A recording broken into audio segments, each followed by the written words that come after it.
that looks like ping pong sized hail, but it actually says law enforcement confirmed tornado.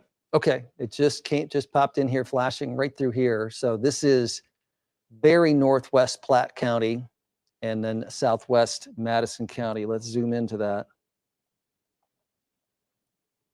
All right, Luke, you can drive that if you want to. You want to put that in velocity mode. That would have to be NWS velocity. It's a ways out here. Probably right there. So this is our area of rotation here, just to the south of Lindsay, tracking northward here. Want to animate that, and we'll see if we got right here. So when the purple flashes in there, the Weather Service has issued a confirmed tornado. That's what we have on this last scan right here. So if you are in Western Platte County, Columbus is down here. You're fine at the moment. Norfolk, you're going to have to watch this pretty closely because the couplet is here and it's tracking northeastward. Luke, if you zoom out here, folks will get a sense for where this is at in relation to Norfolk. So Norfolk is there. The cell is here. It could, maybe in 45 minutes or an hour, be closer to that. And still have a confirmed tornado here just east of David City. The warning, rather, that goes till 3:45. Yes. And then the metro here. So what happened was we had the confirmed tornado and the bigger purple box here. And then the Weather Service said, well, maybe it's lifted, but we have a new smaller area where there's probably the tornado, and it's right here right now. So why don't you zoom in there, Luke, if you could. This is Western Douglas County. Very good. Northwest of Gretna in this area here. And boy, I'll tell you, our camera at the Methodist Women's Hospital, which is right here, should be able to look just to the west-southwest and see the base of that. So if we can swing around that camera and look more to the west, and hopefully there isn't a tornado occurring right now. It doesn't look super impressive there. Let's look at our radar. It still looks really hooked up right there, though. And the velocity scan, pretty good toward and away. I mean, the worry here is that the funnel lifts, but this threat isn't over. The storm is still spinning. We've got the Methodist camera, I guess, to pop up. Great. Keep going a little farther. Okay, so this is where we're looking at the base right through here. So it doesn't appear that there's a tornado there, but this is the area of lift. So right here, still looks like there's a funnel there for sure. There we go. And man, all these areas, this is air rising, so those scud clouds are just showing you the rising air, but there is the funnel right here. All right. Definitely have good rotation going on there and got lift, and certainly have a funnel right here. And again, that is just on the Douglas and Sarpy County side of the Platte River here. Wow. All right, so again, you can tell there's this kind of motion going on. Same thing over here. It's a lot to ask for that this will somehow stay aloft as it moves across the whole of Douglas County here, but this is rain, and then this is the vertical motion, which you can see into the cloud right here. So air is rising and spinning as it goes up. Same thing there, and same thing here. Can we loosen that a tiny bit? All right, this is TD Ameritrade. There you go. Oh, right there. All right. So very pronounced funnel. All right, so moving northward here into southwest. Confirmed tornado now. The Weather Service has got a new warning. Luke, how long does that go till? This warning goes till, still says 3:45. Okay, so they just updated, confirmed on it, but you can see it right here. And look at the radar, that really tightened up on our radar here. This is, man, I'm telling you, if you're in West Shores, This is just about on your doorstep here. It's a pretty big development out there, but look at it right here. Wow. All right, so, oh, look at this. Look at the whole motion that we have of spinning right through here. So we've got lift. I'm sure that's touching down in through here in spots. Let's switch over to, I think Methodist Women's might have a good view from this. Widen out a little bit.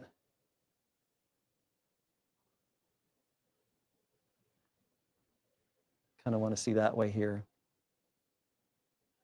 All right, we got to look at the whole base then through here. Let's zoom in here and then sort of pan back this way.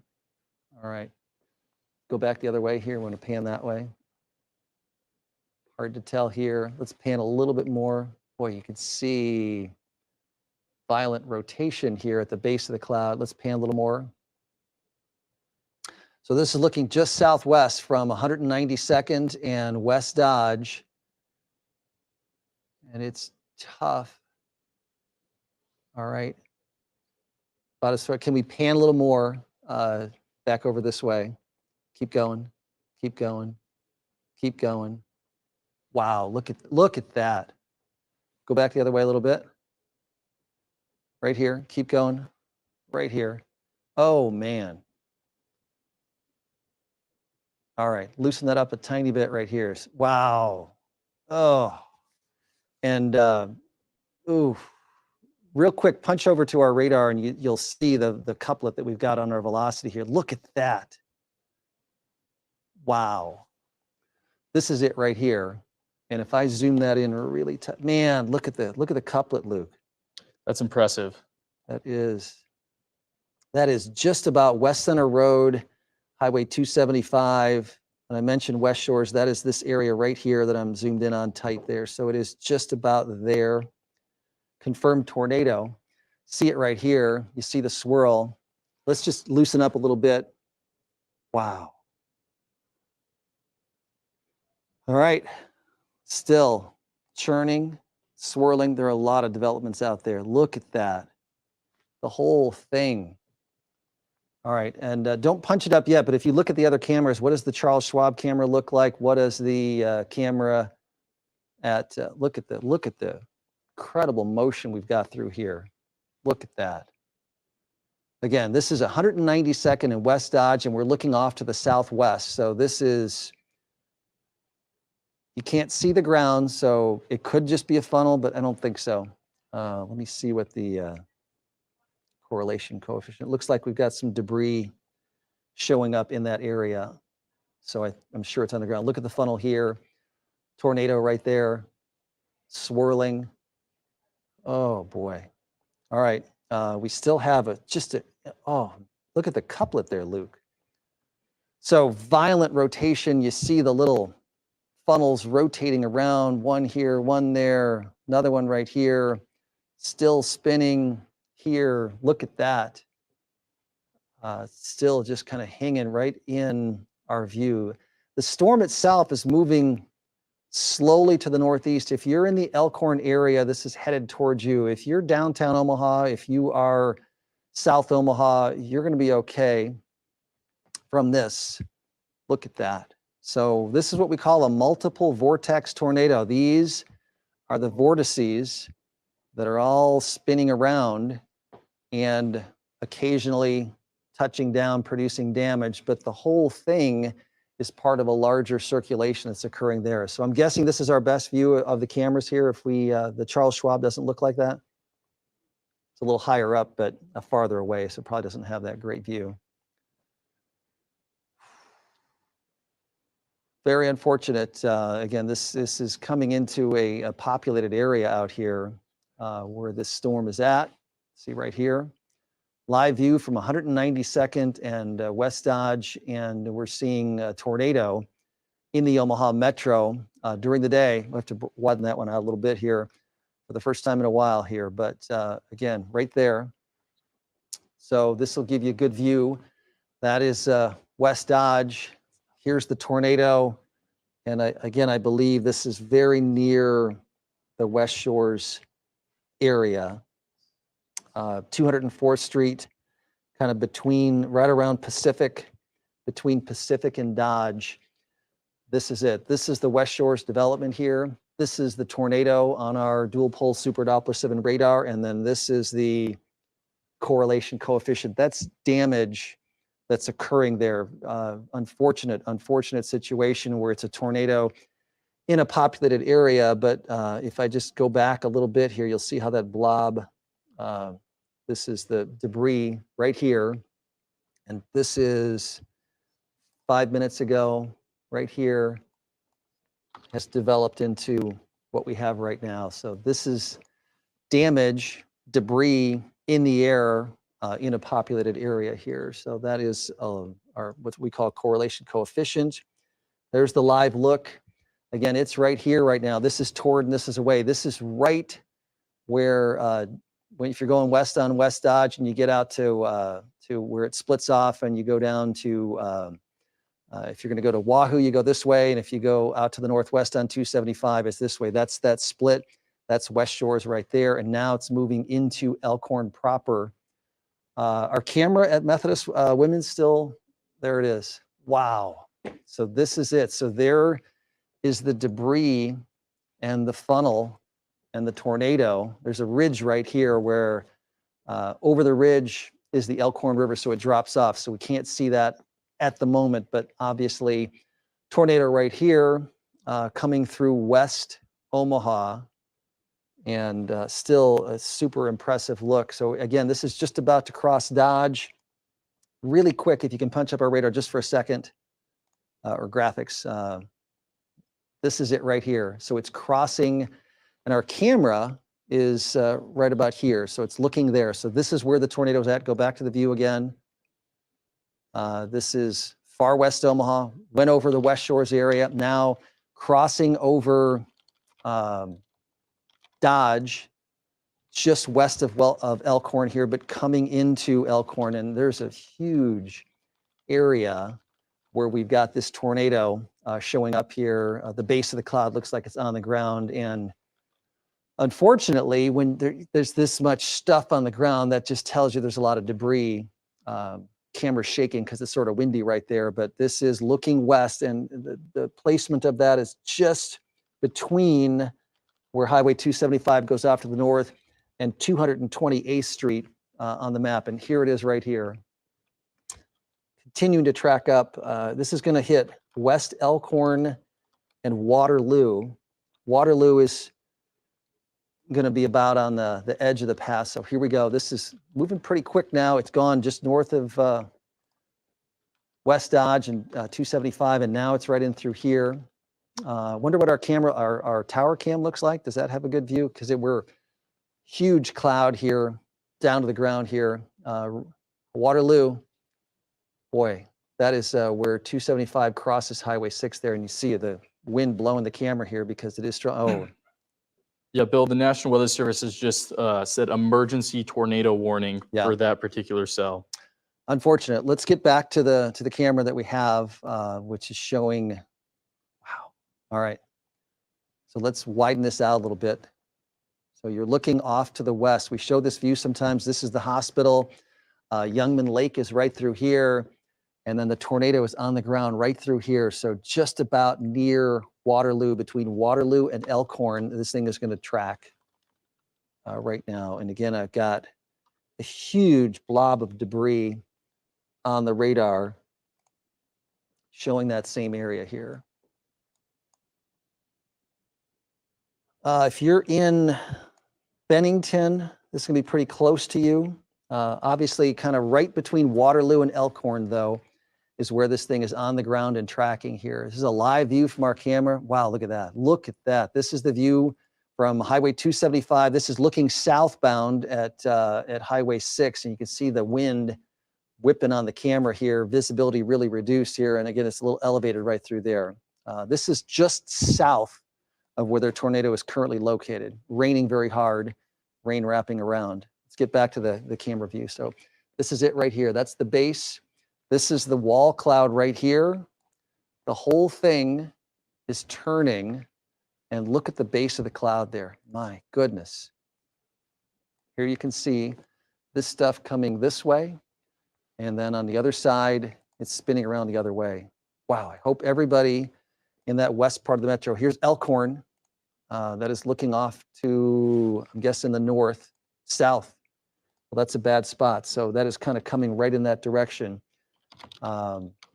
Incredible view. If you punch up our graphics dual pole real quick, you'll see the blob that we have of debris. Oh, look at this camera. Live view from the Methodist Women's Hospital. Look at that right there.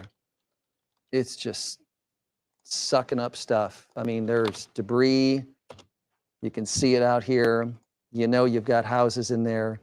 Look at it swirling right here. This is coming in now between 228th and Skyline Drive. This is the debris. So this is showing you where there's stuff in the air that's not rain or hail.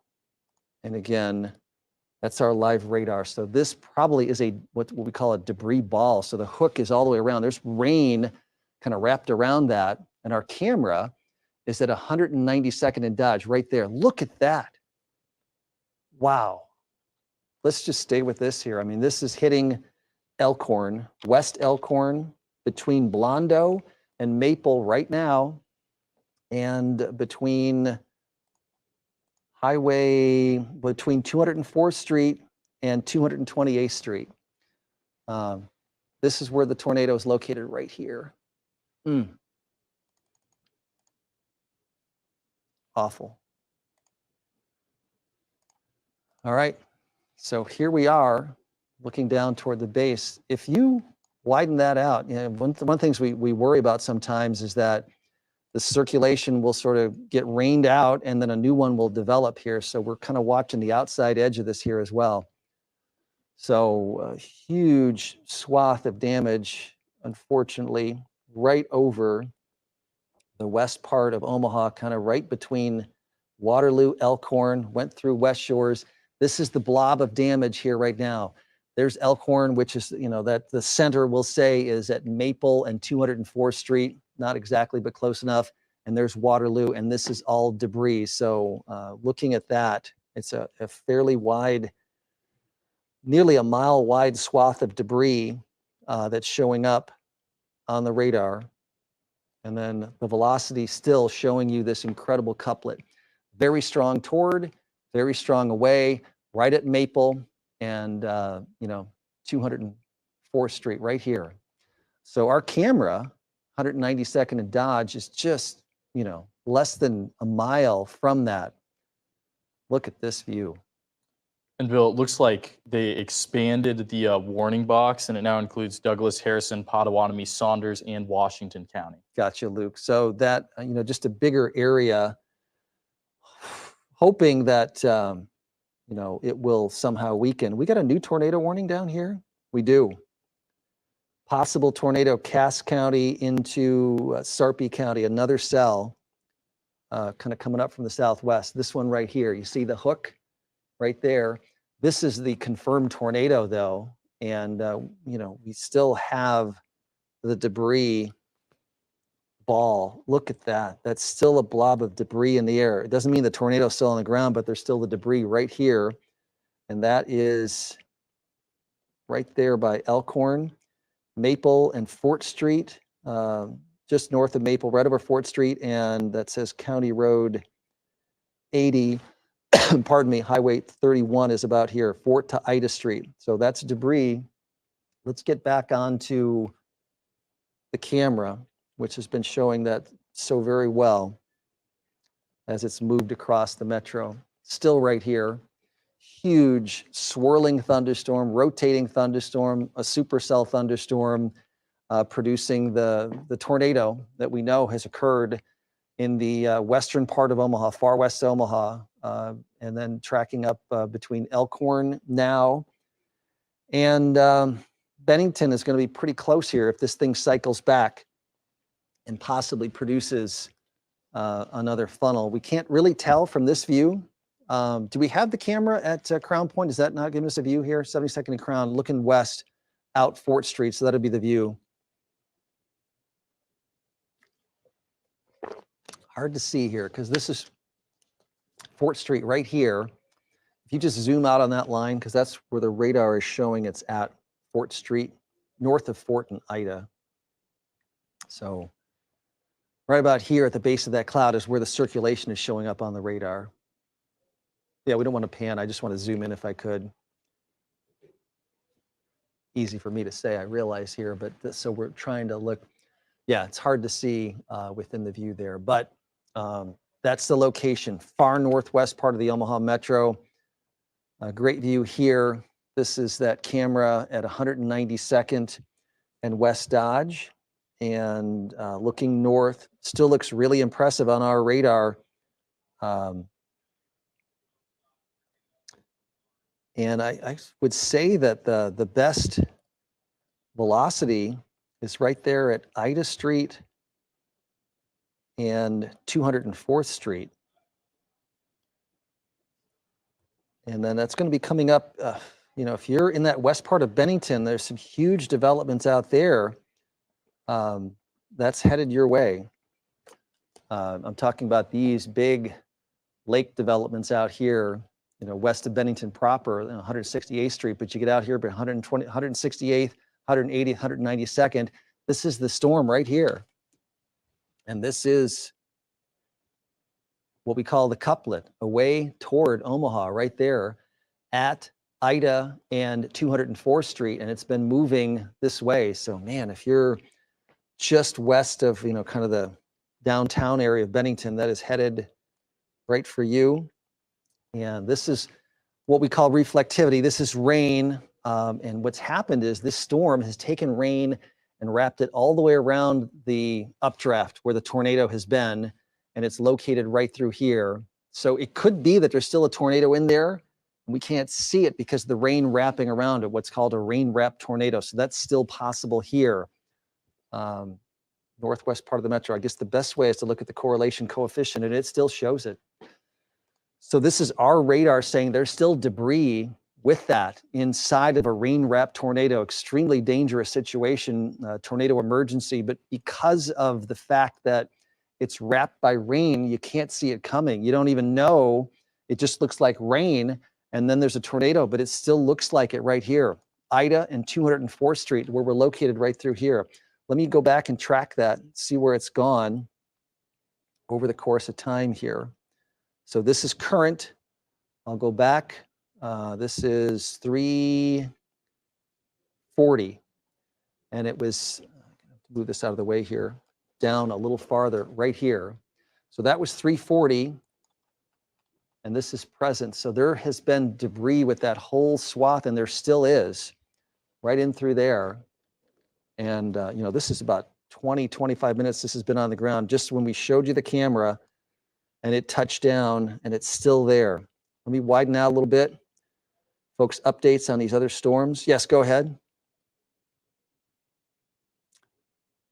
Homes leveled at Sycamore Farms. Okay. Can you get me a address location on that? You know, we want to know the cross streets on that, but I'm fearful that's not going to be the only place we see that.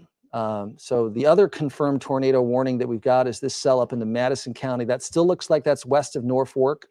And then two other tornado warnings in here for this one in Cass and Sarpy. Let's look at our velocity on that. River Road Drive in Waterloo is Sycamore Farms, homes leveled there. And I'm telling you that looked like that came by the West Shores area a little farther. What damage in Lincoln? Looks like a collapsed building. I don't know where this is at. Just north of Lincoln. See the sun's back out there now, but it looks like they're taking people out. I wonder if that was the Kawasaki plant. I'm speculating. Raymond Fire is out there, but somebody, obviously a bunch of factory workers they had to take out of the plant there where this thing hit. And again, we saw the debris. This is in Lincoln and just north of there.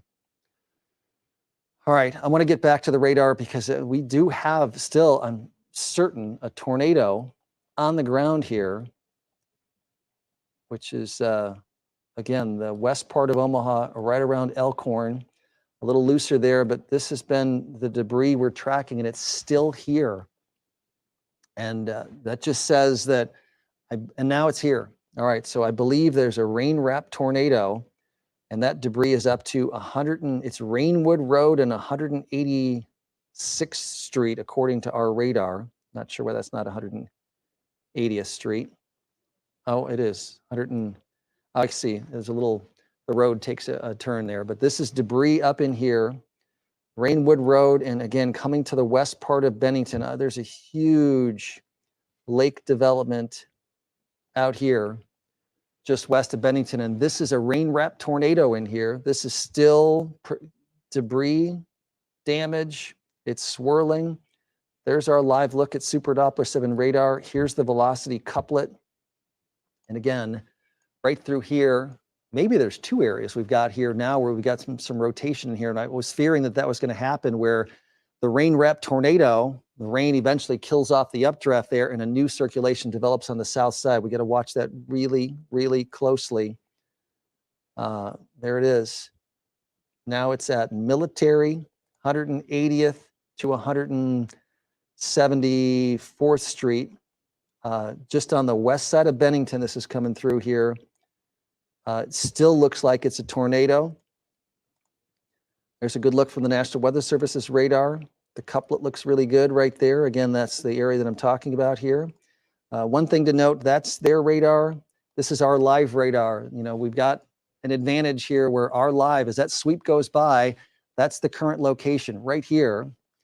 And again, this was the velocity that we had on the Weather Service's radar here. So again, the advantage of having your own dual pole radar allows you to see there's the current look. Wow. 180th and Bennington Road, our best couplet right there. I'm pretty sure this is a huge lake development. Yeah, this is right in through here. There are huge houses right there, and this storm, this correlation coefficient, is going right over the top of that thing. I'm hopeful that maybe something will happen, but it doesn't look like it. This is debris right over this gigantic development there. It's plowing through a populated area with, you know, very large homes out there. There are many, many million-dollar homes in the Omaha area, but there's a big concentration of them right there. And it continues to show the debris right over that area. And that has been showing that debris for quite a while across that location. So let me zoom back out here real quick. No other confirmed tornadoes, but that one that we're tracking in the northwest side of Omaha, right in through there. And again, debris with that storm north, and then just on the west side of Bennington. Live look at Super Doppler 7 radar, dual pole. There's a live look at that is coming up on Highway 36, and right over between 168th and 180th Street. And again, here's the correlation coefficient. This is debris right here. Hopefully this thing is maybe starting to lift. Our cameras are having a hard time seeing it because there's rain wrapped around it. So if we could go to that Methodist Women's Hospital camera again, you're looking at it, but there's rain falling here that we're seeing. And in the middle of that somewhere, there still has been this tornado occurring, causing damage. So this is just west of Bennington proper, but they call the area Bennington out there anyway. And again, a tornado has tracked over a large section of western Douglas County and far west Omaha, including the areas that we call Waterloo, Elkhorn, Bennington, and then back down toward the West Shores subdivision. So this is a long swath where this thing has been on the ground. I'm looking down here. I want to see what the radar looks like as far as velocity. There is a little bit of a couplet there in that area around Cedar Creek. And it doesn't show that there's as good a circulation. Pretty good circulation there around Wahoo from another storm that's out there. but the confirmed tornado, and we know that this is still on the ground. Look at that. This is crossing the county line now, up just north of Bennington. You see this hook, this swirl right here. If I animate this, I'll widen it out a little bit, give you about 30 minutes. You'll watch it. Again, this is the cell we're looking at right through here. And if I show it right through here, it's moving pretty fast, zipping up to the north. So this is going into Washington County now, but having produced a long, long swath of damage, unfortunately.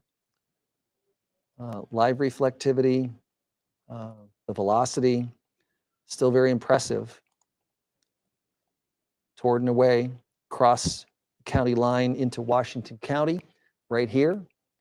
And this is the correlation coefficient. Still have debris showing up in this area here. Almost a worst case scenario here where that storm touched down and then looked like it just kept on going all the way across Douglas County.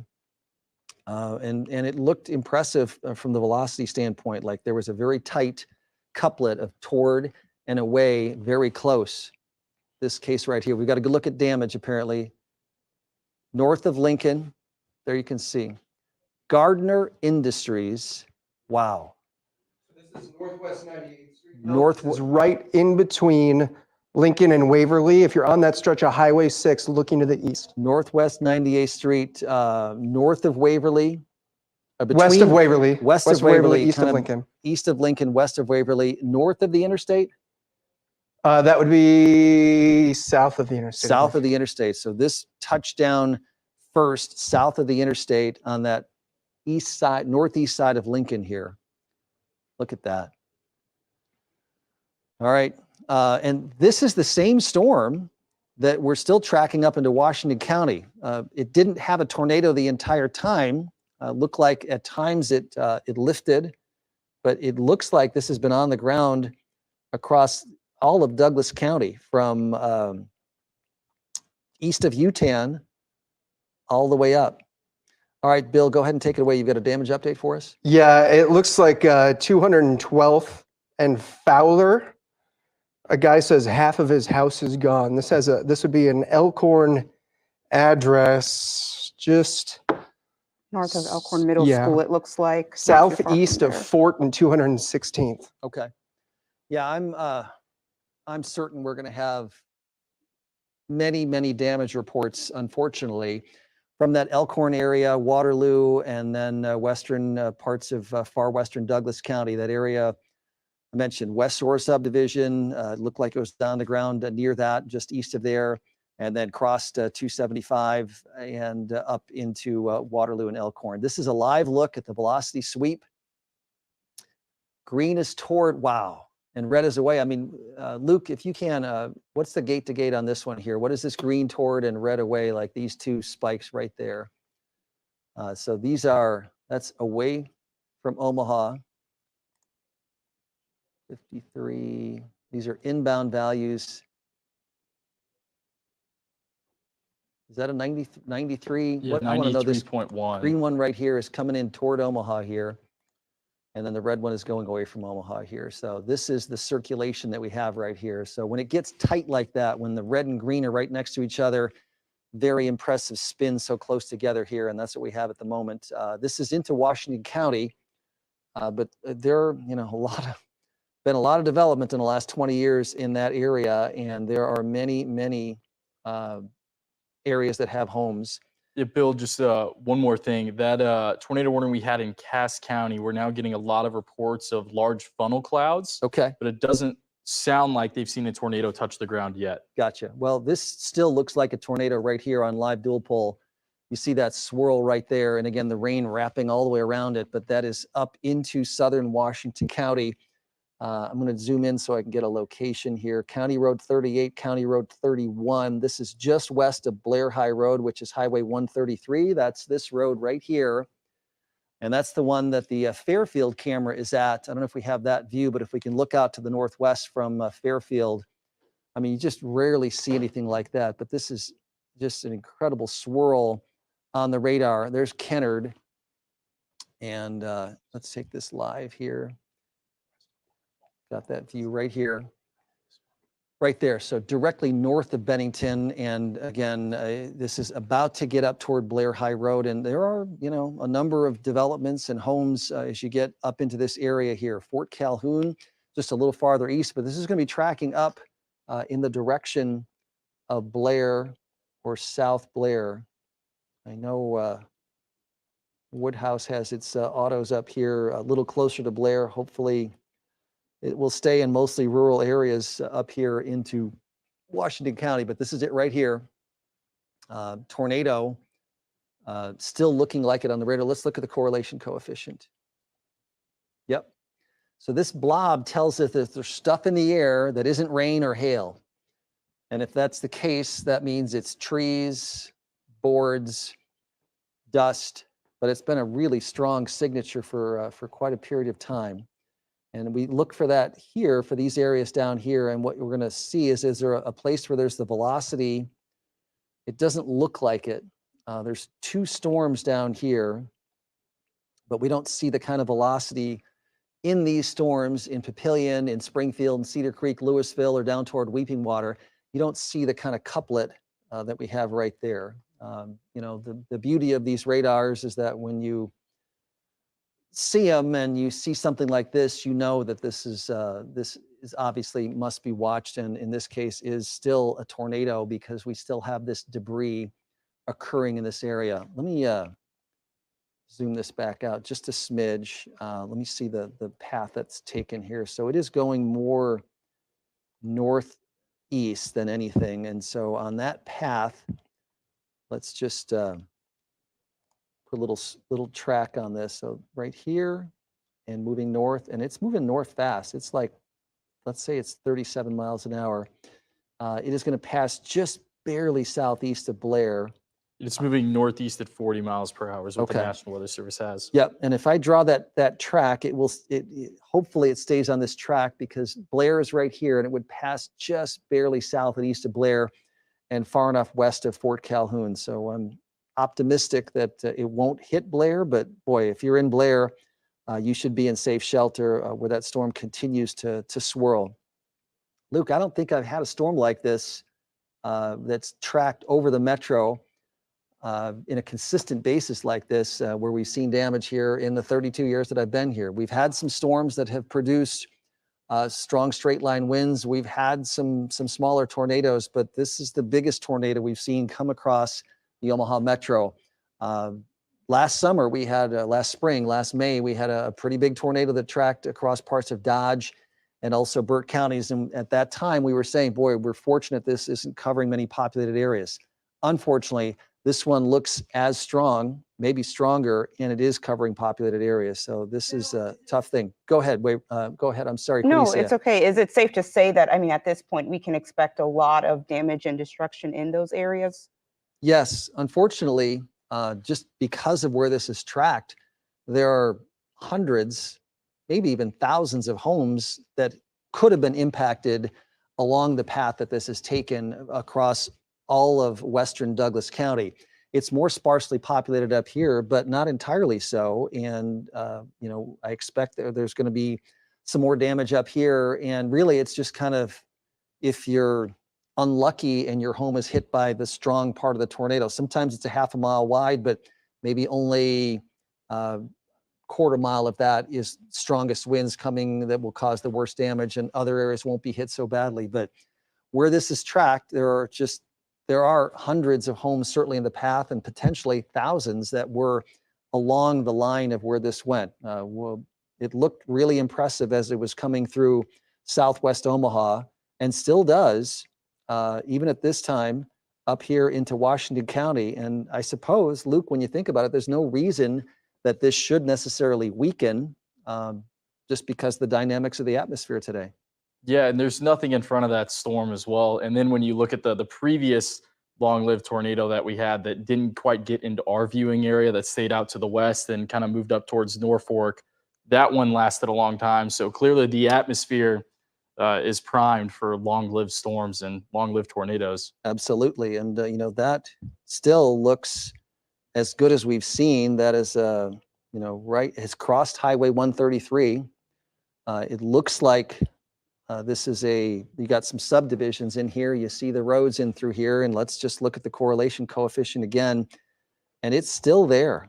So there has been a lot of damage, and there's still debris and stuff in the air. So this, again, looks kind of weird, but when you're seeing the blue and purple here, that's where the radar is seeing things that aren't rain or snow or hail. And in this case, we know that that's debris that it's hit.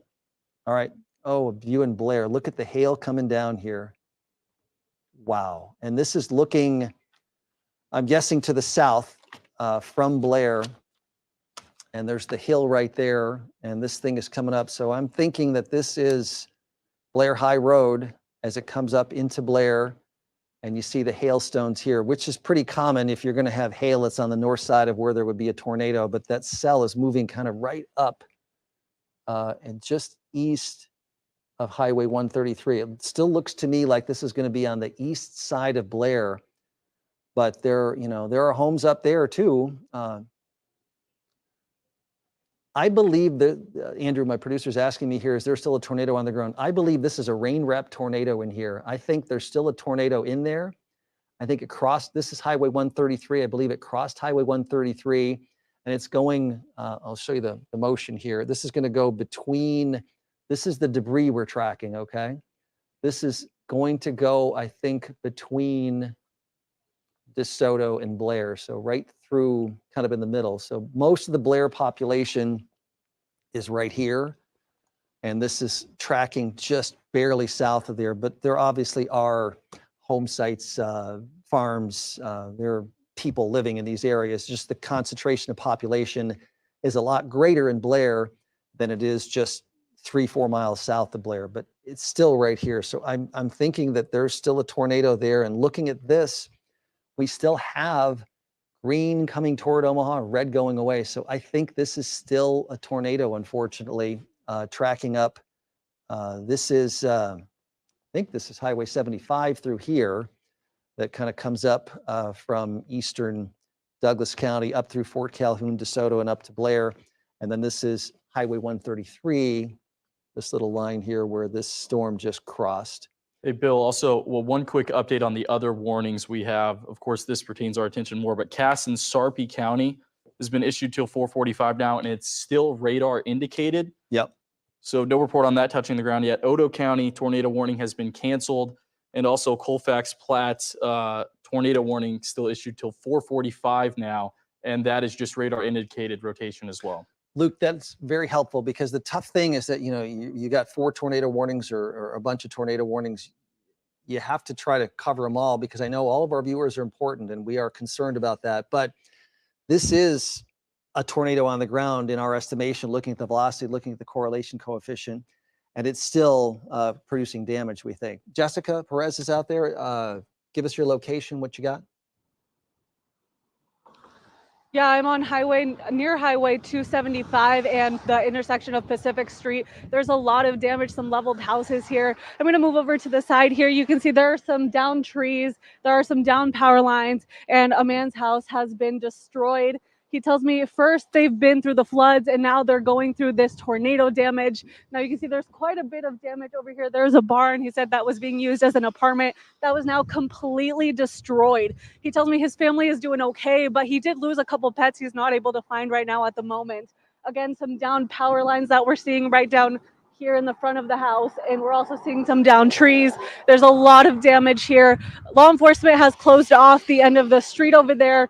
There's quite a bit. There's some ambulances, there's police down there. There's also some fire departments that are down at the end over there. Now, the cleanup process is going to take a while here. Right now, there's just a lot of devastation. The family is clearly feeling a lot of emotion at this time. We'll keep you updated on the damage that these tornadoes have caused. Yeah, Jessica. Back to you. Jessica, can you stay with me for a second? So you mentioned seeing ambulance and police in the area. Do you have any idea of any injuries? Is that a concern?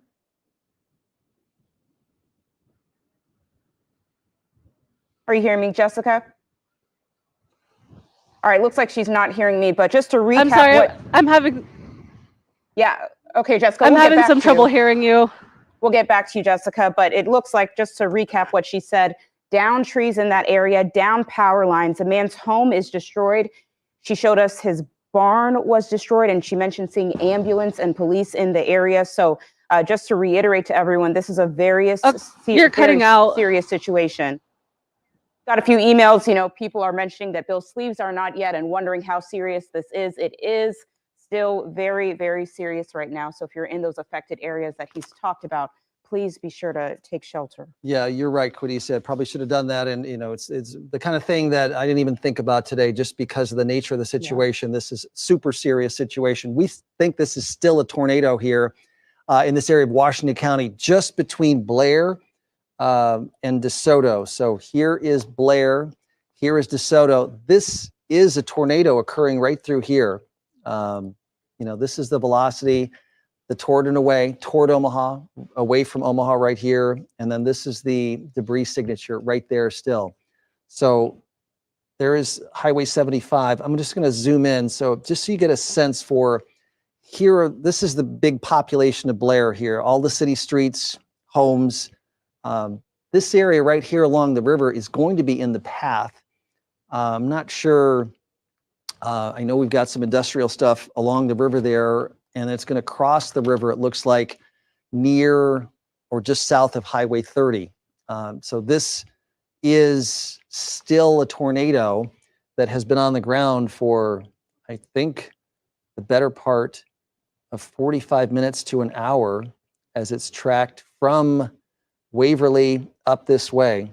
And then looking at this, we just want to see if there's anything else that looks like we have a couplet like that with these cells. And we still have some spots down here that we're going to have to watch very closely coming through Louisville and Cedar Creek, because that cell could also rotate as it spins up this way toward Omaha. But this, a lot of times when you get a tornado, it will keep on going just because of the spin, the lift in the atmosphere. And that's the case right here, right between Blair and DeSoto.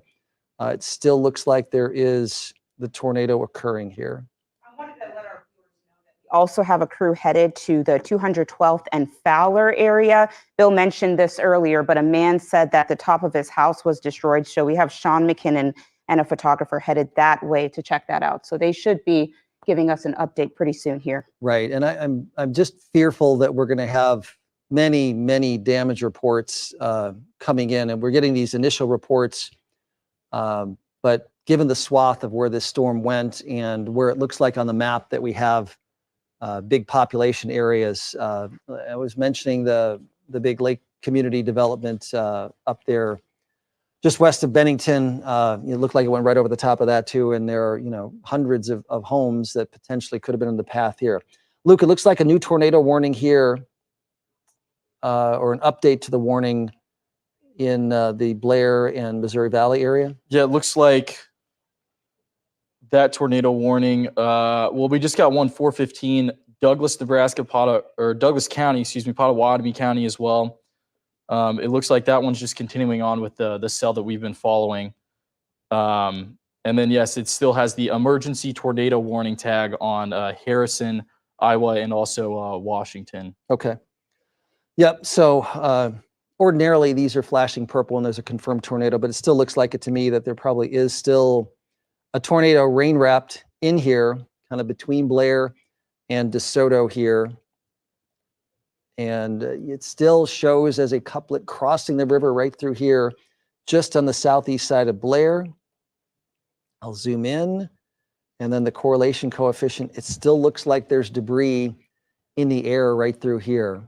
So this is a very long swath where this is gone. And as I mentioned, potentially hundreds of homes have been in the path, if not 1,000 homes in the path of where this thing tracked through the last hour or so. So still a tornado warning until 4:30.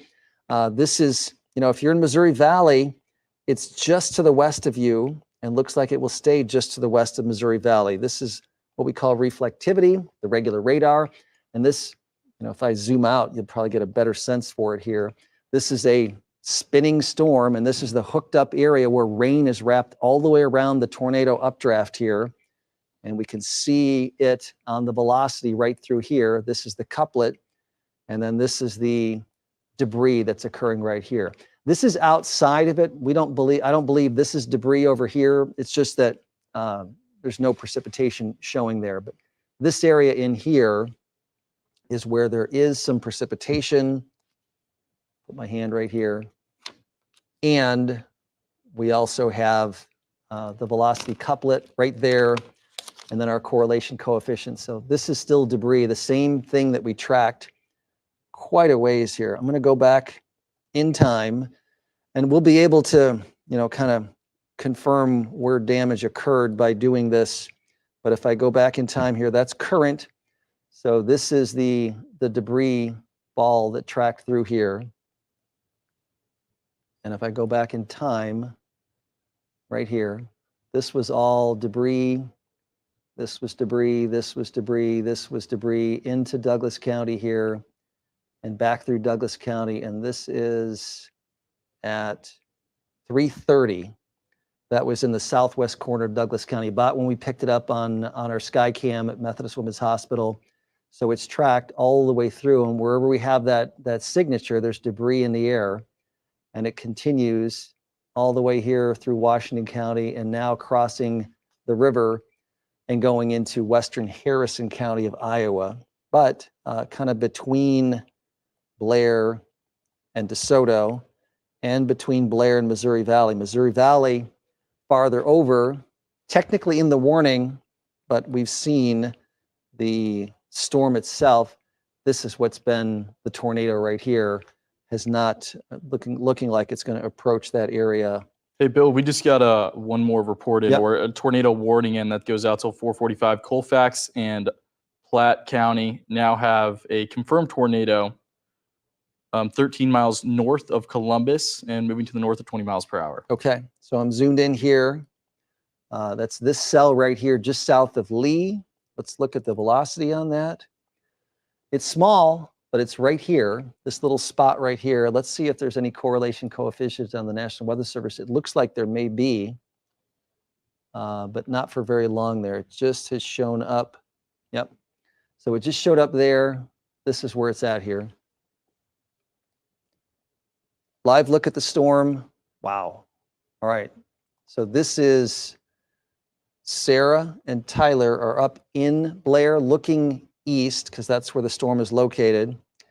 And you're seeing the base. And so again, this is rain coming down and the base of the cloud is here and you can't tell, but inside of that rain, I think there's still a tornado swirling because we've been seeing the damage showing up as the correlation coefficient, the blue on our radar here. So this is the location that we're showing you, and then this is the blob of blue right here, just across into western Harrison County.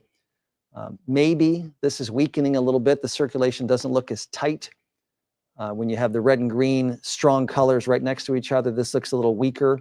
But we saw that back in Douglas County and back in western Sarpy County and then back down into Saunders County. Weakened a little bit, probably the funnel lifted, and then it strengthened and it came back down. So the same storm continues and we continue tracking it. It sure looks impressive with that hook where the wind is coming around. The wind is doing this, swirling into the middle, and the air is lifting up. Another live hook. Reiterate something you were talking about earlier. You Sure, said go ahead, Quinicia. in your 32 years, doing this, you've never seen something like this. Well, we haven't seen a major tornado, or it looks like has been a major tornado, cross over the Omaha Metro and all these popular areas. Let's go to this live look. DeSoto Bend, Scott Buer has got this for us here. So this is probably the tornado here. We see the cloud, there's your motion of the clouds right in here. And Scott is, I'm guessing, to the southeast of where this storm is at. So in this case, he's not in the rain and has a little view where we don't have rain in the way. If you're looking at it from the south or the west, this is where he's at, DeSoto Bend, right over here. So he's looking from the southeast side into where the air is. There you go. There's the tornado right here. So tough to see depending on your location, but obviously in his spot here, he can see it. And this is going to pass north of him, so it's a good spot to look at it from. And it's a rare thing where people in the metro see something like this, and even Scott Buer, that's been here for more than 40 years. You don't get into a spot like this very often where you can see a tornado from 3 to 5 miles away, but here it is. And again, there's rain wrapping around that, so it makes it difficult. You have to watch the edges when you get these rain wrapped tornadoes, because the air is coming down there and the air will try to rise where it doesn't have as much resistance to the rain falling, and maybe get a new funnel that will form outside of the edge. So this whole area is sort of rotating. I want to get out of the way here. It almost looks, I can't tell from where I'm at here. Maybe that is just an image of the camera here, but this area right here is where it's turning. Rain is falling, but within there, we saw the funnel briefly. Now it looks like it's kind of shrouded in the rain again. That's a great, great view from DeSoto Bend, looking to the north now. So again, the radar is showing you across the river there, and then this is the picture of that. So Scott is right about here, and then we're looking at toward the northwest, and that is the rain.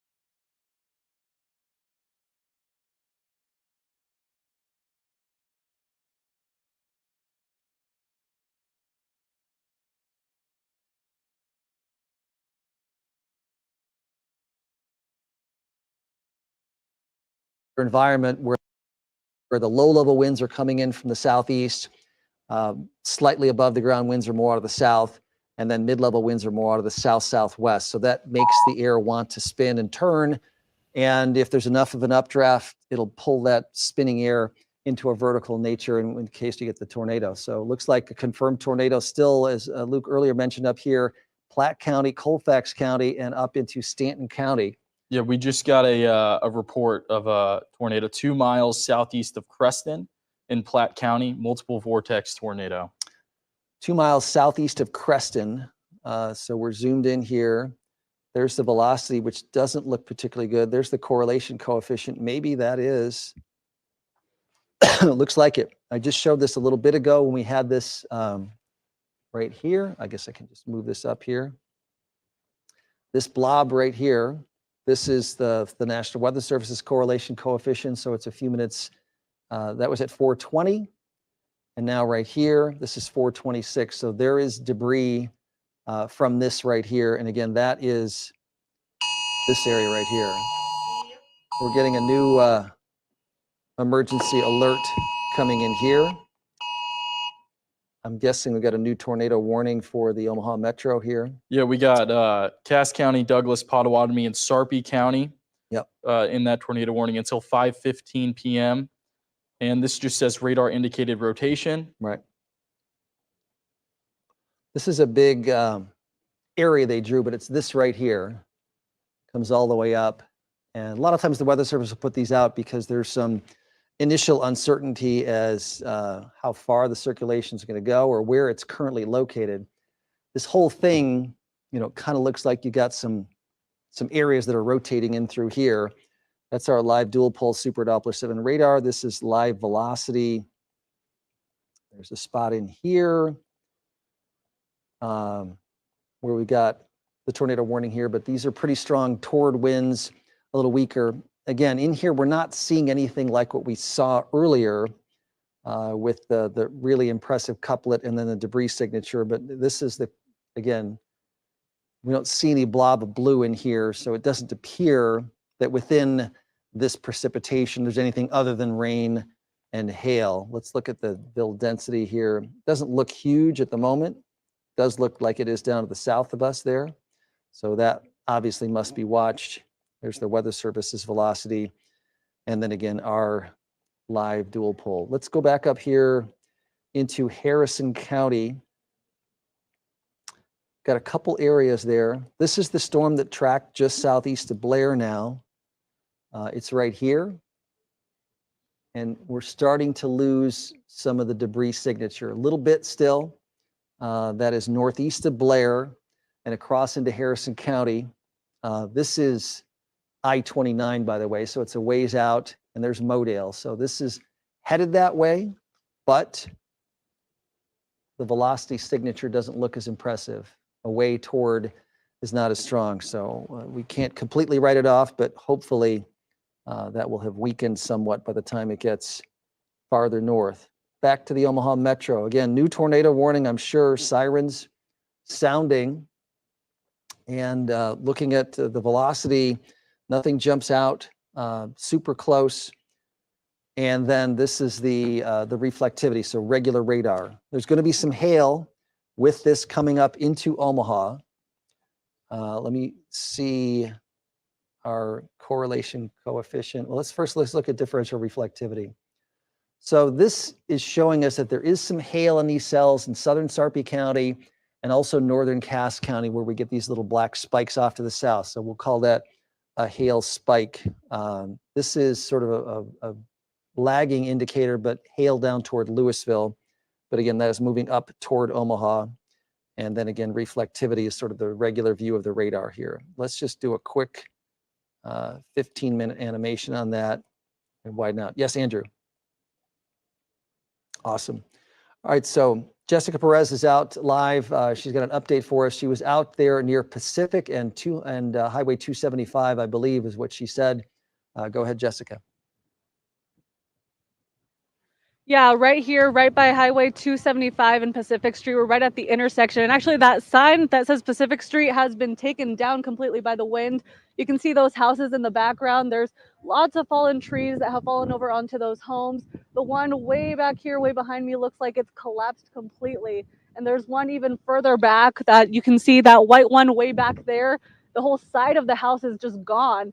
And aside from houses, there's also farm equipment over on this side that's been damaged by the strong winds. You can see that it's just kind of collapsed and pushed over as well. There's a lot of damage going on. Waterloo Fire tells me that right now they do have a command post that they're setting up at 228th and Dodge, and they have closed off most of the streets here. So if you are looking to get out of this area, you're going to have to take Pacific Street for the other way, not the way that's been closed off here where these houses are.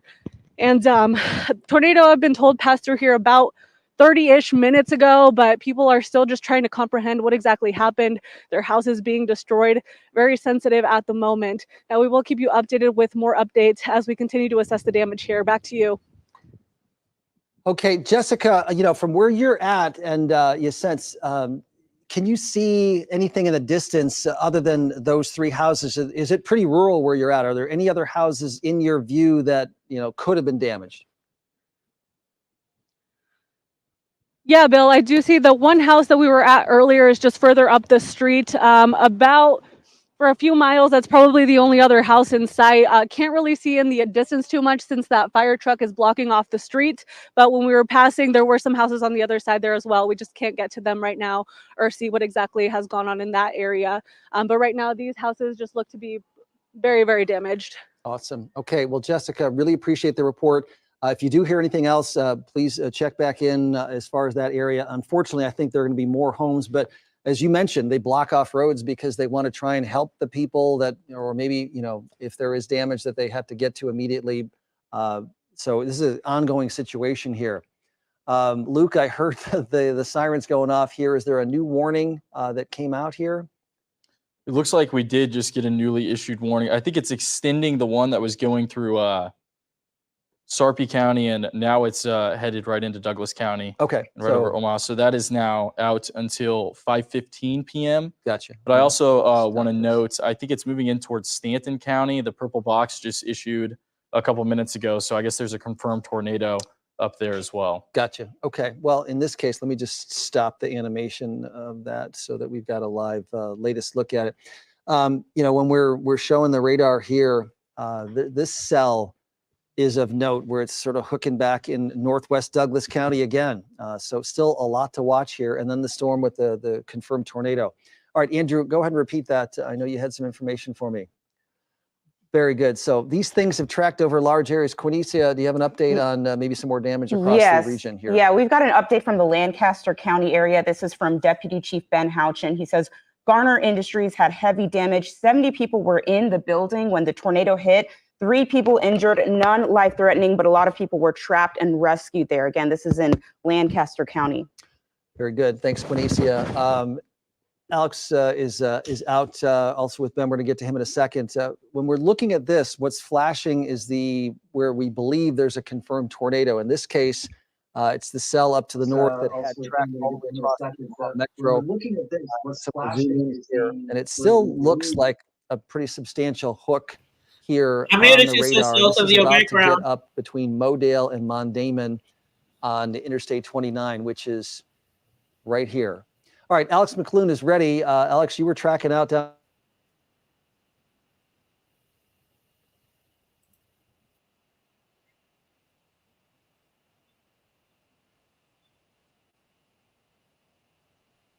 Tornado touchdown was at the Gardner Industries building. We're here with Justin. Justin, you were telling me what it was like. You're an employee there. You were in the building. You said you took shelter, a split-second decision to go into the bathroom. What happened then? I just stayed in the bathroom until it was set to get out the building or find to the hospital. You were in the building when the tornado was hitting. Yes. What did you hear and what did you see? All I seen was stuff just flying everywhere and it was whistling pretty bad. Justin, inside the event center there are your coworkers who were bussed over here from the tornado touchdown site. Some people told me they feel shocked. What are people talking about in there? How are you? I don't know. I just stayed to myself, really. Okay, I muted it for right now. Hey, Sislo. Yes, people are out and about, Red. Did you see that trucks driving right past the tornado? I was like, are y'all crazy? But they could have been storm chasers. You know, they be chasing those storms. So it could have been that. I just wanted to jump on here to make sure that all was well. Hold on, let me turn my camera off so y'all can see me and know that I'm okay. Hold on. Y'all know I don't come on camera all the time. But hold on. I am in my basement. Hold up. Where's my hold up. Can y'all see me? Hey girl. Yeah, Hey. I got her go. I am in the basement. I am down here by myself. I'm just glad. Kids are gone. They done I'm left glad me. you okay. How are the boys?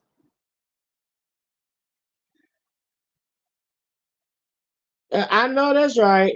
How the boys doing? And Ace, Ace still there with Bro. you? I'm so mad at my oldest son. He called me on FaceTime talking about, do you think DoorDash will deliver? And I said, what do you mean DoorDash? And I said, are you outside? Because I noticed he was outside. He said, yeah. And then he put the camera down towards, below him. And I saw my baby. I said, you got my baby out in the tornado? He said, Mom, it feels nice out here. What you talking about? I'm like, if you don't get my baby in that house. It probably blew over. I was like, if you don't get my baby, and it's about 20 minutes from us, like the area they talking about, it's about a 20-minute drive from us. But they keep talking about it's moving like 40 miles per hour towards Omaha, towards the northeast. And that's like us. So that's why I put in the chat, I was like, please stop saying Omaha. Please. Yeah, but and sometimes it will it will lose lose the strength as it continues, and it might go up and dissipate. You never know. So hopefully have the least impact possible and not touch down at all. I hope so because it's That's already touchdown. It's already touchdown. I know. I mean, again, I know you said 3 times, Mm-hmm. but I just hopefully it won't. And I heard it. There were some people trapped in a building, but Yep. they were rescued. And Mm-hmm. I'm so sorry to hear that about your area. And I pray to God we don't get that inclement weather because we're in giraffe week. Mm-hmm. We made record numbers. There was only over 250,000 people downtown yesterday for the first day of the draft. Oh wow. The NFL draft. The Right. NFL drafts, girl, all the celebrities, everybody's in town right now. Mm-hmm. Mm-hmm. All the jocks and all the jock chasers. That's where I need to be. Find me somebody with a bag. Listen, get you a But yeah, bag. I'm just down here in the basement. Y'all see my surroundings. See, I got the fireplace behind me. This is actually the That's man my cave. basement. This is actually That's the my man basement. cave. This is the man cave. I don't never come down here. This is Cameron's man cave. He got a living room. I'm in the living area. It's like couches behind me. I don't know if y'all can see, but it's like couches over there Yeah. behind me. Everything, but he got refrigerator, everything down here, and that he need. This is his man cave. So this is the only time I really come down here is like when it's a storm or if I gotta, go to my vehicle, which is, the garage is downstairs through the basement. But other than that, I don't come down here. He got his own setup. I'll be like, make sure you just keep it clean down there. That's all I ask. Right. But yes, I am so glad for this to be over though. They said we are now, the warning was supposed to end at 4:30, but then it's now till 5:15. So I'm hoping at 5:15 I is forgot. totally. Yeah. So it's 5:41 my time, so that's 4:41 your time. Yep. So you got about And it 30 says, minutes. why was I working though? And didn't even know the sirens was going off. I'm just working. I'm working in my office, just working. And then, we have like a Teams chat with our supervisor and our teammates. And they were like, okay, this is what you need to tell people if you get a phone call. And I wasn't on phones because my phone time was this morning. So the rest of the day, I just been doing paperwork. And they was like, if you're on the phones, read this to the people and then run for cover. I'm like, what is y'all talking about? I take cover, yeah. And I read the shit and it said, I'm sorry, but we are under severe weather. I said, what? And they said, Tanya, if you don't get to a secure location, I'm like, hold up. And I just sat there and I listened. I said, oh my God, the sirens I didn't even hear. And here's the thing, Tanya. A lot of people don't even know what the emergency sirens sound like. And that's why I taught my kids, and this is just for general informational purposes. I don't know. Most people probably already know. But every first Saturday at 1:00 p.m. in your local time, they test the sirens at 1:00. Every first Saturday. Ours is every first Wednesday. And so they test the sirens. We're on the Eastern time. They check our sirens at 1:00. So you should know whatever time they check them, you'll hear their siren. So if it's not 1:00 or if it's not the same scheduled testing time, then that means that there is a national disaster, a weather emergency, or some type of an emergency, and you should check your news stations or the radio or take cover or whatever. Oh yeah. Yeah, because ours is every Wednesday, and trust me, living here in the Midwest, I know exactly what it sounds like. But I guess my house is just, when they remodeled it before I got it, it was it really insulated and stuff like that. Because I literally, when I say my office, I literally sit by a big bay window in my office. Oh, the window no. is right there, like it's like 5-6 inches away from me, and I couldn't even hear the siren. And it was just Oh blaring, just my. blaring. So when if I wouldn't have saw the message, I would have never. They was like, "Girl, if you don't clock out," I said, "So you want me to clock all the way out and sign off the computer?" They said, "Get off the computer now." I'm like, "Okay." And so I started running around the house and grabbing my important shit and grabbing, I forgot the candles and shit because I was like, so I had to go back upstairs, get some candles, get some lighters, and then I had to go get some water. I'm like, oh, I need some water, right? I got to get some water. Your internet breaking up a little bit. Panicking. Your internet is breaking up a little bit.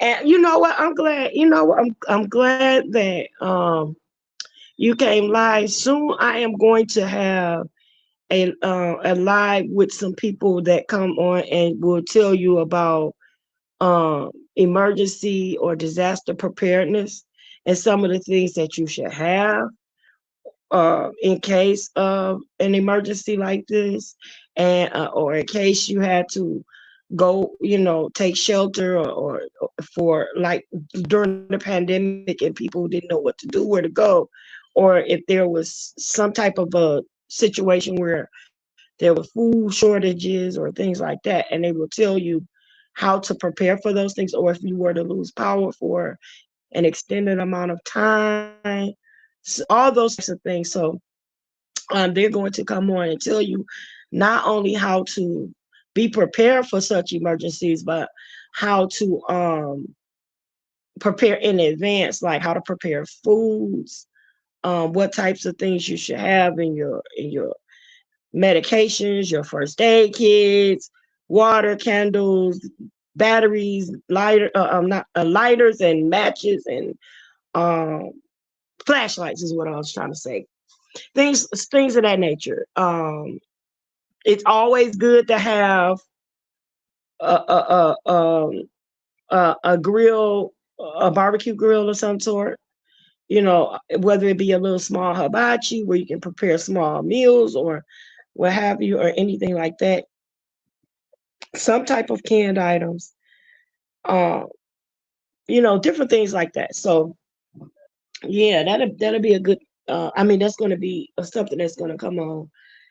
That I'm going to have people come on and get prepared. And also another thing, a lot of people do not know that there are emergency shelter sites in your area. There are actually fallout shelters. For people that don't know, they have fallout shelters that are actually underground, in the like tunnelings, and they'll tell you where you to find such shelters. Some of them are in hospitals. Some of them are in Yeah, I government don't know if you can hear buildings. the sirens again, but they're going off again. I don't think this is going to Okay, be well, over. you go ahead. You take shelter. Look, I'm gonna let you. Yeah, I'm go in the ahead. basement. I'm in the basement. I'm just up here, got y'all watching with me because I can't do nothing else but sit in this basement. Oh, yeah, I can drop Cislow's link. I sure can. They want your link. Hold on one second. Oh, well, thank you, sweetie. I appreciate that. I don't know if y'all can hear the sirens or not, but I can hear them better in the basement than I can upstairs. Shoot. Okay, let's see. Cislow. Miss Cislow. I'm on my phone. If I touch anything, I'm going to bump myself out like I always do. Okay, let me get your... Well, but I can't wait. I need a good time tonight, y'all. Man, I was like debating, should I go live? Well, last night when I was live, I said, should we go live tonight and have a Friday night live? And then I was like, I don't know if I'm going to be able to go live tonight for a Friday night live, the way the weather is acting. Yeah. But yes, Global Empire, I just dropped Cislow's link. And yep, Red Afro, yep. They in these places like this. Matter of fact, is that everywhere? I know it can't just be where they have tornadoes. It got to be like in Cali, Florida, hurricanes, earthquakes. For what? Everywhere where they do those sirens once a month, and every and they do the siren. Yes, it's national. The National Weather Service. Yeah, that's what I thought. Yeah, The National Yep. Weather Service conduct those, and it's actually a national emergency broadcast system that conduct those tests to make sure that the sirens are running accurately and to make sure that people are familiar. It's so people are so programmed to hearing it that sometimes you ignore it. Like, but I can tell what time it is by hearing that siren. I'm like, it's first Saturday, and I hear the Oh siren. God, now it's thundering. Girl, I think So we that about to get. might mean that the inclement weather is moving close. Hold on, let me see what he got to say. Hold on, I'm gonna hit mute, Sislo. Hit mute. Okie doke.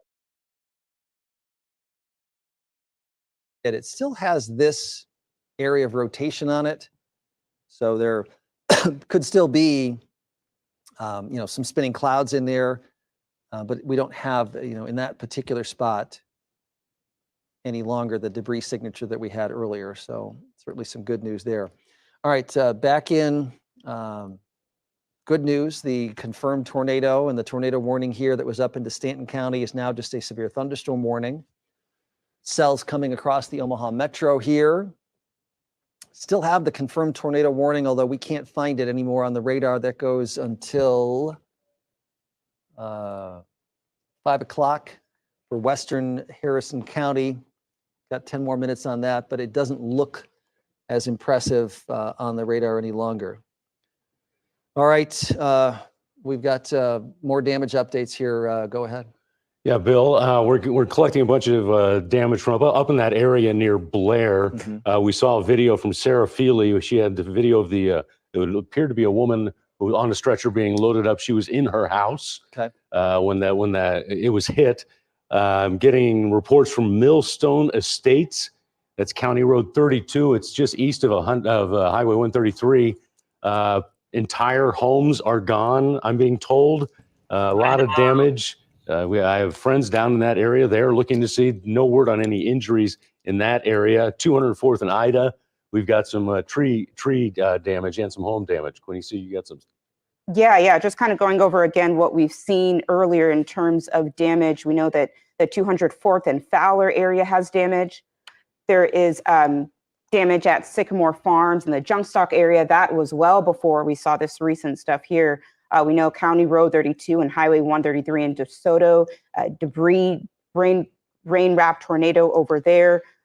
Lots of damage reports we're getting. We're getting so many pictures and notifications from people coming in, and we know a few people were hospitalized.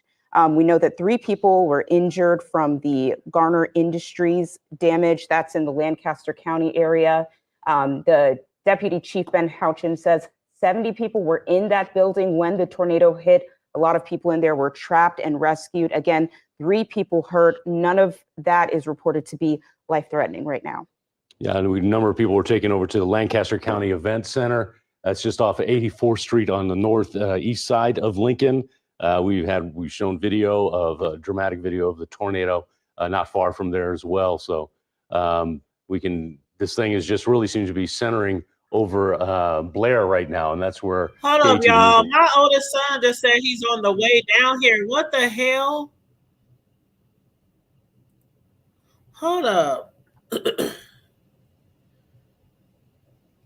What the hell? Go check on your babies. I'm gonna drop down, baby. I'm praying for y'all. Okay. I love you. Okay.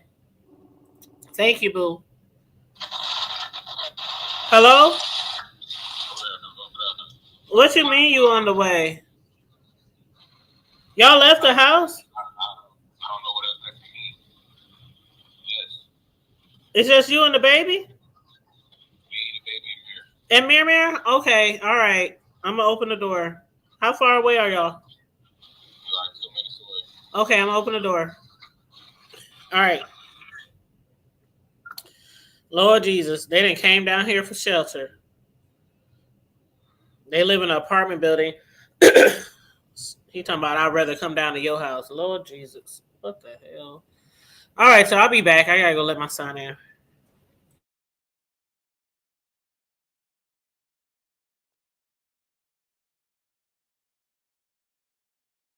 Are you hearing from people in the area, people living in the area? Have you gotten to speak to anyone living in those destroyed homes? Yes, Quinicio, we have. So you can see definitely a ton of trees just ripped in half here. They tell us it sounded like a train coming through. It was incredibly noisy. They ran to their basements or their safest places in their homes and waited this out. They said the most jarring thing, the first indication that this was a serious storm for them, were these tree limbs snapping. Now they are everywhere. Tyler White, my photographer here, taking a look at them. This is everywhere. We're off of Highway 75, and it is a stark difference when you begin to find where that tornado exactly went through. So that was people's first indication. Now they're just trying to pick up the pieces, check on their neighbors, and find out if this second round of storms is headed right for them again. Can you tell if there's any other emergency vehicles as far as ambulances there? Are there any, is anybody else responding, or was it just that one ambulance? Yeah, Rob. So as a matter of fact, we saw several emergency vehicles. The Washington County Sheriff was here, and that was the first person on scene who was working on the woman. You can see this red tarp right here is actually where she was on the ground. We saw the Washington County Sheriff's deputies.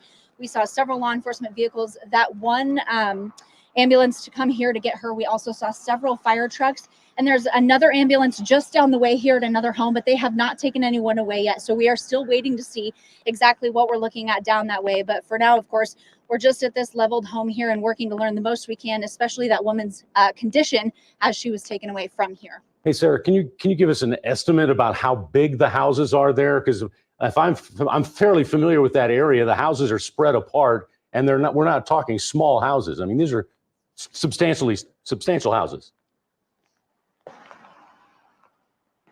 Right. So, Rob, this home actually looks to be on the smaller side of what you would expect for Blair. It's just a single car home. You can see both sides of the foundation here, but just across the way, there are some much larger homes. There are several hills up here, and the neighbor's home next door is slightly larger as well. This home here, obviously, a smaller one. I'm sorry, in my ear right now, I've got another tornado warning coming through from our iPhone. Yeah, we're getting it too. But you can see where this white vehicle is right here, and sort of Go ahead, Sarah. Keep going. There's a white house just back there a little bit. You can see. So those are the sizes of the homes where we are. Now this swath right here, not necessarily the larger homes that you would expect in Blair, but they are a little bit spread apart. So again, we are just dipping our toe into the damage in Blair. This is the first place we pulled over when we saw these first responders working on this woman. But of course, there is a wide swath of damage up this way. Sarah, can you tell us one more time what part of Blair you're in right now? Yeah, Quinicia, we are at 9682 Highway 75. So we are just into Blair here. The OPBD power plant is quite a ways behind us, and this is a pretty wooded area. I definitely wouldn't call it rural, but you can imagine we're just sort of on the outskirts of Blair. Okay, Sarah, okay, thanks. Thank you. Stay safe. Yeah, we want to go back over to Bill. Bill? Omaha, and new tornado warning, which the Weather Service is talking about the cell kind of right over South Omaha in here, and that it appears to be intensifying, and it does. You're looking at the velocity here, and right over Omaha proper here, where we've got our radar showing away and towards, so kind of between downtown and Council Bluffs, this area right here, where it looks like the storm is intensifying. So we've got a little bit of a hook right through here. And again, this is right over Omaha proper. So we've got sky cams. I'm sure we could look from, you see this right here. Let's take a look at our the Embassy Suites on 10th Street if we could, because this is right about there. And look to the east, right over between Omaha and Council Bluffs, the new tornado warning in effect here. And again, Luke, that warning goes until 5:45. Yes, and one more thing, Bill. They're also talking about the cell near Harrison County, Iowa, is also re-intensifying. It's strengthening its rotation. Awesome. So that looks like Embassy Suites La Vista. So I want to get to the downtown camera if we can here. Embassy Suites on 10th Street. I don't know if you guys can punch that up here, but it's this little hook right here on 480 between Omaha and Council Bluffs. So that's this cell right here. So it's raining from this vantage point here. So let's go to a different one. Let's look at the camera a little farther west. How about Schwab camera looking back toward the east? That might be blanked out a little bit. All right, so this is looking west northwest. Let's pan the camera all the way around and keep going. Slow down. So we're looking east. So I want to go, just keep going a little bit on Dodge here. And then I want to zoom that way. I want to zoom into that if we can. Just go ahead straight eastward here. Tough to see because we got rain in between us and where this is at. All right. All of these storms, again, the potential for rotation here, but this one in particular, if it starts intensifying right over the city here, let's show you the radar again. So this is a live dual pole Super Doppler 7 radar here. And we're looking at the velocity right here. So you've got toward our radar here and away from the radar. So this is like right over Council Bluffs here, the leading edge of that cell here. This is normally what we look at as far as, so it's right there where this, you know, a little bit of a hook right through here. Tough to see because the radar's kind of punching through the heavy rain here, but this is, again, why we got a new tornado warning. If you're out toward West Roads or out toward, you know, the Charles Schwab area, that looks like this is, you know, kind of beyond that point. Let's go back up here into Harrison County. Luke, you said that Weather Service was talking about that one. We actually just got a report of a tornado 2 miles northwest of Pacific Junction in Mills County, Iowa. Okay, so that is down here. I wonder if they're just seeing it from there because that is right here. 2 miles northwest of Pacific Junction. Yes, that's the report. So here's Pacific Junction. This is what we're looking at, this away and toward here. This is east of Bellevue. And again, that's why it's so difficult when you have the rain, you know, between the cameras and where you're looking here. But this area right here, again, tracking north. So that's a new tornado warning there, I'm guessing? Yes, and that one is out until 6 p.m. now for the Mills County and Potawatomi County. So the thought is that this right here is a possible tornado. There you go, confirmed tornado. So it's flashing. This is, you know, just barely east of Omaha, Council Bluffs, Bellevue. You know, if this happens, we will be incredibly lucky and fortunate for so many populated areas to not have this thing. You know, it's very, very close to where we're at here, but maybe just barely southeast. And you can see how the storms are tracking eastward here. If I just look at the reflectivity in the animation. Go ahead, Andrew. Let's go with Yes, so that is 4 miles east of Omaha. Wow. This is Epley Airfield. So this is what I was talking about before. That's the Lewis and Clark Monument. Look at this thing. This is right over Epley Airfield and debris occurring with that. It's right over the airport right now. Look at it. Oh my. Did that hit the aviation buildings there? That might have hit. Oh, that might be general gosh. aviation on that side. Yeah, if On might the be east side of Epley Airfield. Right. That's general Oh my aviation. Did you God. see that? Oh no. Let's widen that out if you can a little bit. So this is going to be tracking just north, so so close. Wow, that developed right over That was downtown fast. Omaha. Did We you were see talking that? about That's this, the hook. downtown. That's And like here it 4 is right miles here. Just away. stay with that camera. That's like 4 miles away. Wow, when dude. I was talking about that one over 480 with the hook, that's what it is. This is it right here. Spun up, and That's why the great lights job keep by the Weather flickering. Service to point that out, that it looked like it was Did tightening y'all up through drive through here. some hell to get here? So damage at Epley Oh Lord, Airfield, thank God. and it looked like the And you east just side of the got your car airport, and it's too? still right here. You'll see it through the trees, Well, and nice. it's crossing the Missouri River right here. Now this is an area where Oh, just had Linda those said it's so glad to fires hear your voice. Yeah, I keep a popping little bit on ago. y'all just so Wow, y'all look at know I'm that. okay. But it's 4 miles away Better off if you now. zoom out a little bit. You'll get a wider view, and So if the this power camera go tends to out, focus I'm on just pretty letting y'all close. know Just we stay down in there, the basement. and you can see this crossing. My Wow. grandbaby is This is here. going, My son you is know, here. into the north side of Council Bluffs there. I'm going to put up our, Now, Council Bluffs. not yet, but there's going to be. I'm gonna mute him real quick. Council Bluffs is literally across the grid from us.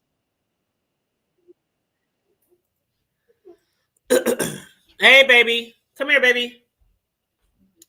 Come here. Dada left you down here with Yaya. Say hi. Say hi. You see the peoples? Say hi. We in the basement, y'all. We okay for right now. He got his little tablet. Child. But yeah, they said it's right in Council Bluffs right now by Pottawatomie County, downtown Omaha. That's like literally minutes away from us, y'all. Minutes away from us. So keep us in y'all prayers, y'all. I'm gonna stay on here as long as I can. We in the basement though. We're not really by any windows. So we're pretty secure. Yeah, the baby's here, Charlie. My son, they live in an apartment and they on the top floor. So he was like, we gotta make a dash to my mom's house. So they sped down here, boy. So they downstairs in the basement with me. Yep. Lord Jesus. Let me turn back to the weather. See what they saying now. This is as live as we can get on the velocity. So there's Crescent. Let's zoom in here. All right, and I'm guessing that camera at the Embassy Suites probably still can't show us anything. Look at that. So let me go back a little bit here. You'll see it develop right over. Ooh, this was it right down here. This was some debris. Spins up right here. Okay, it's hailing really bad right now, y'all. It's hailing really bad right now. I can hear it too.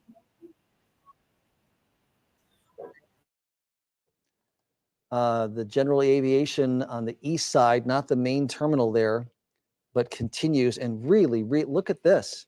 What do we have here? This is a toward. Oh my God, I wish y'all could hear the hail. It sounds like somebody is hitting on or banging on our back door with a baseball bat. That's how loud the hail is, y'all. How big are they? Really big? We'll see as it moves. It's still there. So this is, I think that road is the Les Hills Scenic Byway, maybe. Is that what that road is there? I wish I had let me zoom in on that here. It's across 29, yeah. Old Lincoln Highway, the State Highway 183 is where that's going, and kind of up into Creston there. So still a debris signature showing up in through here.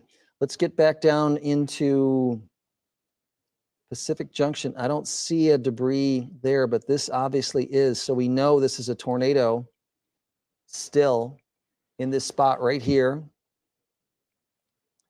There's the velocity scan that we have, and here is the live look at it still right here. Let me zoom in tight because Crescent is not particularly big. Hopefully, there are houses all through here, but closer spacing up in Crescent. So unfortunately, there's probably going to be some damage in that area there. So still looks like debris. And, when it goes over, it takes a little while for some of that to get lofted in the air a little bit sometimes too. So this is crazy stuff when you've got tornadoes. We talked about that right over 480, and now this is a tornado. Looked like it was hooking up, and there it is. And it's still showing that debris. Y'all, my son just bought a new car like a week ago, and it's hailing horribly outside right now. It's so loud, and I'm in the basement. Of this signature crossing up from Harrison County up into Monona County, just to the east of Pisgah there, where there's a confirmed tornado warning. That warning goes until 6 o'clock. They should look at that. They definitely should have a confirmed tornado tag on this one. You know what? I'm about to see if I can pull my ring camera on here. Doesn't get any better than that. And close, so tight in there, and we saw it live. There's the debris right here. Apologize for looking off camera so much here, but I'm doing the control on the radar, and of course, just on the south part of Crescent here, but there's still debris in the air, and the velocity still looks good. Toward away right there, where that thing spun up right between Council Bluffs and Omaha, right over basically the 480 bridge. went up the river and then dropped down as a tornado.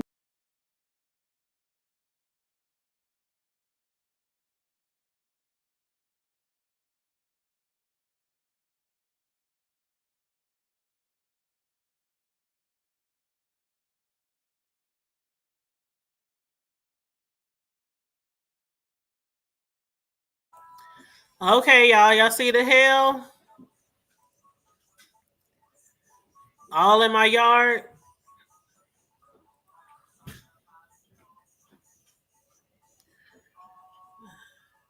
There's the hail. Hey, baby, what you doing? What? Are you scared? No? Because your yaya here, right?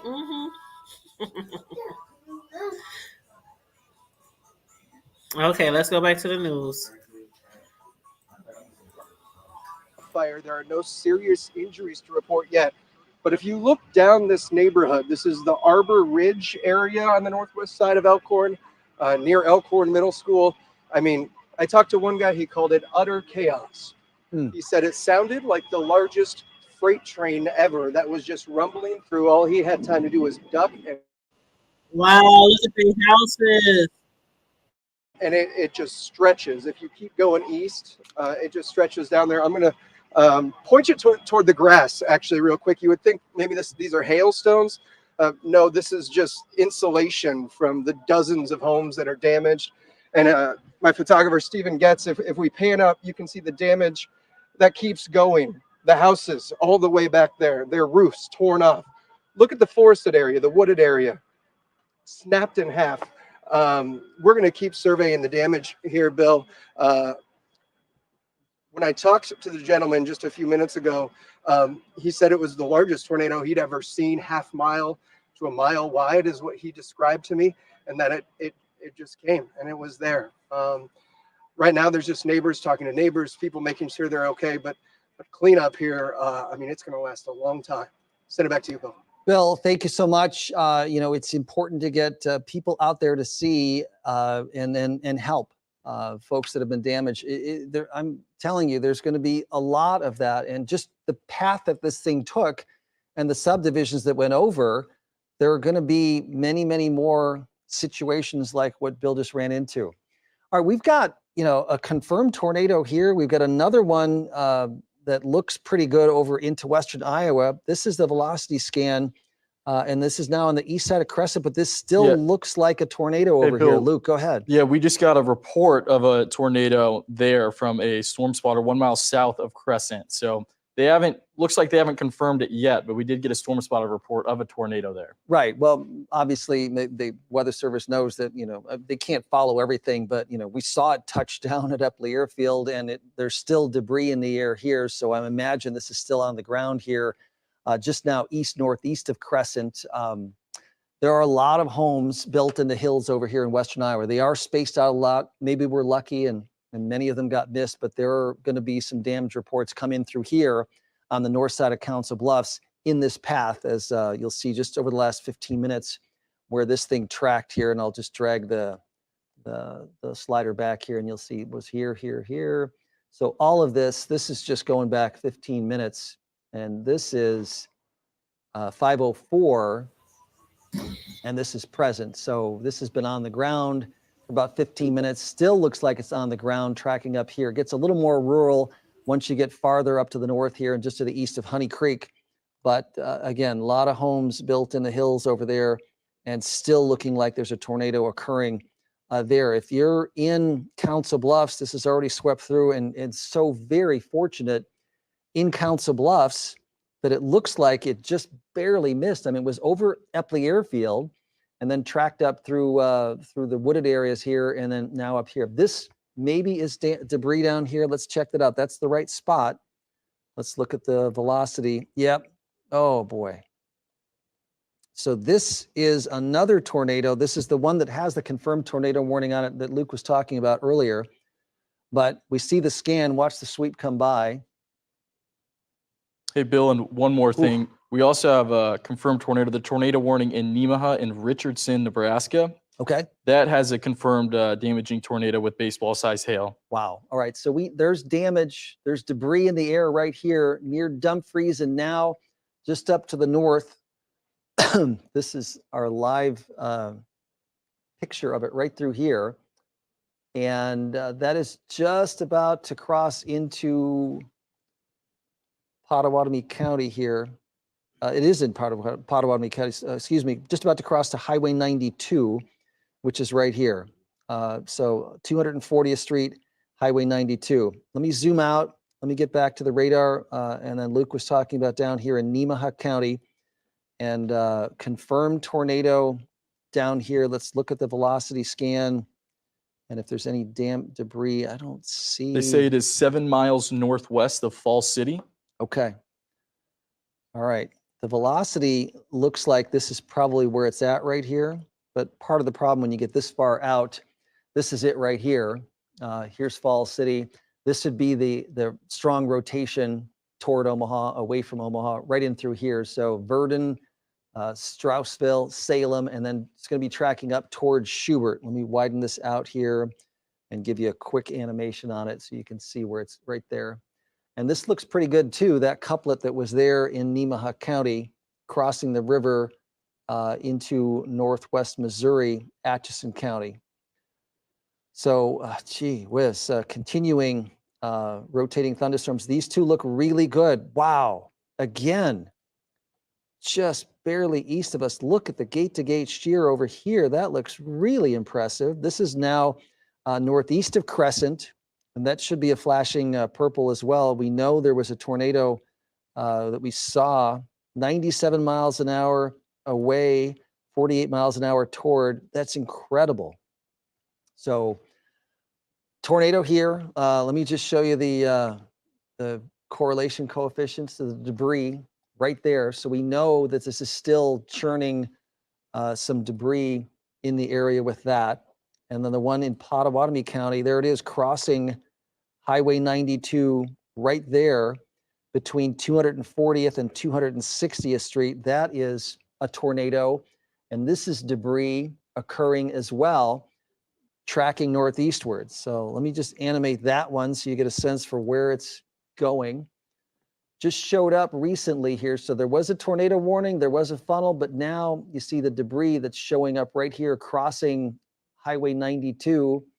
And it's west of Trainer, east of Council Bluffs. And you see Quick right here. It's kind of headed in that direction. It's a little more sparsely populated, but not entirely so. A lot of these areas have been built in recent years, and this is getting over here in the vicinity of McClelland, east side of Council Bluffs, not too far from the Council Bluffs Airport. Wow, look at this thing. You can just tell that is, again, wrapped up in there, a tornado, probably rain wrapped again. Here it is. And here's the correlation coefficient. So we've still got debris from this thing here, and that developed right over Epley Airfield and continues tracking northeastward now.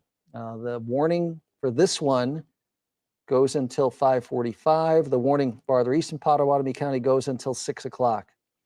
Incredible. It just spun up right over the city. Or we might have a view now if we take the camera at downtown Embassy Suites and then look off to the east or northeast. Might be able to see up in this direction. So this is still a tornado that spun up right over Omaha, Epley Airfield, and now is tracking off to the east. And also, there you go. So now it's flashing purple as a confirmed tornado, as we told you. That one had been showing debris and did touch down by our camera at the Lewis and Clark Monument, looking right in there. Okay, gosh, Rob, Quinicia, damage and power updates, right? Yeah, we want to jump in here for a second as we're looking at as the estimates are coming in. You're looking at the power outages for OPPD right now. Douglas County, just over 6,400 customers. Washington County, 3,400 customers. And as you look at that, I want to tell you, I got a message sent to me from St. Elizabeth's Hospital in Lincoln. They put out a basically all hands on deck call a text, and I'll read it to you. It says, urgent, we need as much staff to report to work to help out with a potential mass casualty. We are expecting up to an influx of 90 patients. Thank you. And that was about 4:40 this afternoon. They put out that call, and then and Quincy, I know you have an update on injuries. Yeah. We also heard from Bryan Hospital in Lincoln. They say they treated 2 patients who sustained injuries from the tornadoes that touched down in Lancaster County. So 2 patients are being treated at Bryan Trauma Center. And we also want to say we got a note that the Red Cross will be setting up at Arbor View Elementary in Elkhorn. That's at 5115 North 208th Street for relief. So if you've been unfortunately impacted by these tornadoes, you need some help. Maybe it's just it's a coffee or some kind of just understanding or a hug or something. The Red Cross will be at Arbor View Elementary. Again, that's at 5115 North 208th Street in Elkhorn for relief. Very good. Rob, Quinicia, we're looking at with our camera at the Embassy Suites downtown on 10th Street, zoomed east. This is a funnel that's the storm in Pottawatomie County, farther east at 206th Street and Highway 92, so far east Pottawatomie County. But, you know, we zoomed in tight on that, and it is. Yeah, that's right over the river, Linda. Right over the mighty mountain. And tighten that up a little bit for me. We got it over there on the, this is on Max 2, I believe here. The great. Okay, thanks, Andrew. And then pan back this way a little bit here. So this is the reason there's a tornado warning. Go back over this way here. This is the reason there's a tornado warning into Council Bluffs or into Pottawatomie County. But as you can see, we don't have, at least right now, a circulation reaching the ground. We do have the rising air, the lift that's going on over here. You can see it right through here, these low clouds, but that's good. If you widen that camera out for me, Andrew. It's too bad we've got people, you know, trying to do 10 things. Andrew's coordinating a lot of coverage for us here, but and then pan up this way for me here, and then keep going a little bit, a couple more ticks over this way. This is the storm that's over northwest, one more time, Pottawatomie County, and a little bit out of our range here from the view that we're looking at here. But this had produced the tornado from Epley Airfield here. I want to go back to radar here. So if you think that's actually Max 2 that I'm on here, I'll just switch that back to. Perfect.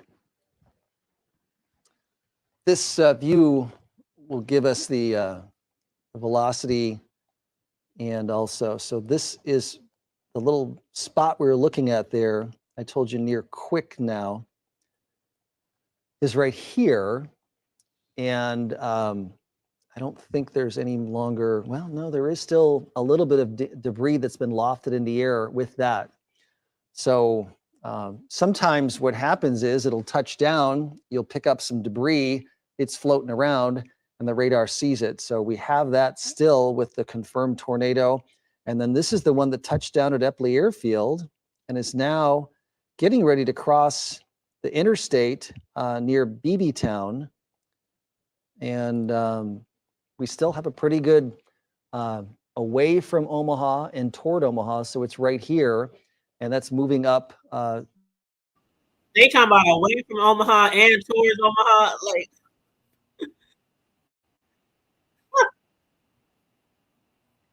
Okay. And they're at 350th and Lombardy. So I think that's the location they're seeing it from. Right. They're at 350th and Lombardy, and they're looking at this spin right here. And, you know, you can see these things from a long way away. You know, that camera we showed you, that was looking all the way into, you know, 20 miles into Pottawatomie County, seeing that funnel. So it's not perfect. Okay, we've got apparently a good view of the tornado that went over Epley, which is now this one up into the view there. So this is off of our sky cam, and we've slowed it down. Look at the wind. Wow, look at the debris. Look at that. I mean, that hit something big. And this is the same storm right here. So the funnel right through here, and you'll see it as it comes through. And I don't know what it hit, but there is a lot of debris that was lofted, and sometimes that debris will get lofted into the air and be around for quite a while, keep on showing up and show us where the circulation is at. So it's not necessarily there's new debris being lofted into the air, but that was the cell that is now all the way up here, closing in on the Interstate 80 over here, and there's BB Town. So this is it. Let's see if there's still any debris that's lofted up. Yeah, still here. So my guess is that that's not still debris from before, although it could be. It's probably still been touching down. Yeah, Bill, we just got another report on that particular tornado you're looking at, that it is on the ground from a emergency manager, I believe, or some kind of trained storm spotter. I would bet. And, you know, here's I-80. So you got a lot of folks traveling on I-80 that can see that. It's within a mile. So best case when you're traveling on the interstate, you're weather aware, because we've been talking about this day, and we talked about the time frame of 3:30 to 6 o'clock as we got to really be weather aware. Well, here you are now. So if you're planning on traveling on I-80 here into Iowa here, you got to be able to look and say, okay, I got to stop, because this thing is going to cross the road here and then come up into BB Town. And it sure looks like it's going to hit that area. There's a live view, still has that look. Garner Industries that we showed you earlier in Lincoln. And Rob, I think you were talking about casualties that were going to be heading to the St. Elizabeth. Is that right? Yeah, St. Elizabeth put out a message that they wanted basically everybody who could come in to come in. Right. They were expecting up to 90 casualties possibly. And we've heard now from other hospitals doing the same thing. They're having people come in. I don't know if that's precautionary. We hope it is precautionary because you never know. But yeah, Gardner, that's not, if you look at that picture you're looking at, Bill, I mean, if you're inside that, you know, there's going to be injuries there, right? It may not be, hopefully not serious, but you know someone's going to get hurt. Yeah. And Rob, do you know the exact location of that? Maybe you can look it up for me, and so we could share with the viewers, you know, where that was in relation to the interstate and say 56th Street, or, you know. Yeah, I don't know Gardner Industries. I know we were at, Alex was at, or Sean, one of them was at Sandhills Publishing, which is just off the interstate. It is just off kind of the downtown exit, if you will. If you took I-180 and went right, like you're going to head towards Seward. It's up in there. So looks like Garner Industries is in Lincoln, 7201 North 98th Street. Gotcha. North 98th. So okay. Very good. All right. So this is a tornado crossing Interstate 80 in northern Pottawatomie County. Here's our live radar. You see it sweep. When it moves, when the sweep goes by, that's how you know that it's live. It's this area right here. And this is live velocity. You see that show up. And then this is the correlation coefficient. There's still debris in the air with this. So this, again, a confirmed tornado. The warning out here goes until it looks like they just go ahead, Luke. Issued that one for Harrison, Pottawatomie, and Shelby counties in Iowa until 6:15 p.m. a tornado warning now. Right. So they extended that, and boy, look at the swath that they've got. But you know, that's kind of been the history of these things, right, Luke? I mean, once they get going, there's no reason for them not to keep going for a while here. And once that spin is going, this may keep on. So again, tornado warning. The tornado just crossed I-80. Actually, I feel terrible. I'm wrong about this. This is 880 because this is the split where this is Interstate 80, and then this is 880 that comes and eventually comes down to where I-29. So my apologies here. This is northwestern Pottawatomie County here, but crossed the interstate, which again, there is 880. But very near BB Town, and we're showing the debris still showing up here. And again, the velocity still looks like there is the turning occurring right over that location. And then the reflectivity, this is what you normally look at with radar. You see the hook in here. So this is heavier rain wrapping around lighter rain where it's lifting up there. There's another cell just to the east, and that's the one that has the tornado warning out for central Pottawatomie County. And that, you know, we followed that earlier. Let me look at the live velocity there. It still looks like there's something right over here, southeast of Underwood. Here's the velocity. It doesn't look as great, but there's a good couplet that crossed crossed Highway 92. There's Trainer, but heading up just to the east of Underwood. And let's see if we've got anything. Doesn't appear. Maybe there's a little debris in there, but obviously the one up here that we've been following has had it for a longer period of time. If I just go back a little bit and let's see if there was anything here. Quick, that was the tornado. And it doesn't appear like we have, it still may be there, but it doesn't appear that the debris is showing up. So we do have a good area of rotation with this one still, and they're still saying the confirmed tornado on it. But we know for sure that this one is crossing into Harrison County, and they've extended the tornado warning here up into Harrison County, and that goes until 6:45, as Luke was mentioning. And then here's the correlation coefficient. There's the debris. This is just, pardon me, very near BB Town right now. A little spot of debris right here. And very good couplet where we have green toward red away. The colors aren't as intense as they once were. If you recall earlier on, we had something like 130 or 40 miles an hour of rotational velocity. Here now we've got more like 60 miles of rotational velocity. So it's not perhaps as impressive. That's 1,100 feet above the ground. So I would imagine if there is still a tornado there, folks will be able to see it. And having just crossed the interstate right here. All right, big wider view here. There's the entire viewing area. Confirmed tornado right here in southeast Nebraska. Let's look at the velocity here. Couplets don't look as great. Pretty good one right here by Tarkio where there's a severe thunderstorm warning. And then the correlation coefficient, I don't see anything in that. All right, let's get back into the metro here. And thunderstorms starting to edge off to the east and north of Omaha right now. There's a live look at our dual pole Super Doppler 7 radar here. I want to see if we have anything in there. Still really good here. Impressive looking couplet there toward and away, and not as impressive up here on BB Town. Let's look at the correlation coefficient. Let's hope that maybe that blue area is shrinking where it was, hopefully. So this is still probably the funnel cloud or tornado. Now our live view is showing it a little bit to the east of there. So maybe the debris has been lost, hopefully. But there's still spin going on there. And then the correlation coefficient looks like it's weakened where we don't have still the big blue blob that we did earlier. Let's go back a little bit and you'll see where it was. So hopefully that is the case, that this thing is weakened. Looks like it has. I don't see the debris in the air. And then the live velocity shows the couplet is a little farther east. Still a tornado warning there. Again, my hope is that that will start to weaken.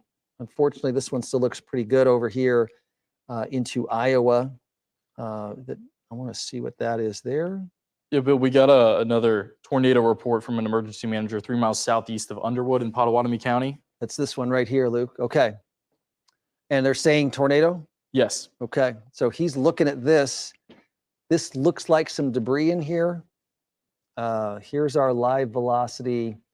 It's right there. It doesn't have as great of a couplet as the other ones does. Does look good with the hook right here near what's the area would be called Bentley, if there's a little township there. And then the correlation coefficient, not quite as impressive as it once was. Does look like there's some hail between here and there. Maybe on the east side of Omaha here. Let's look at that. Yep.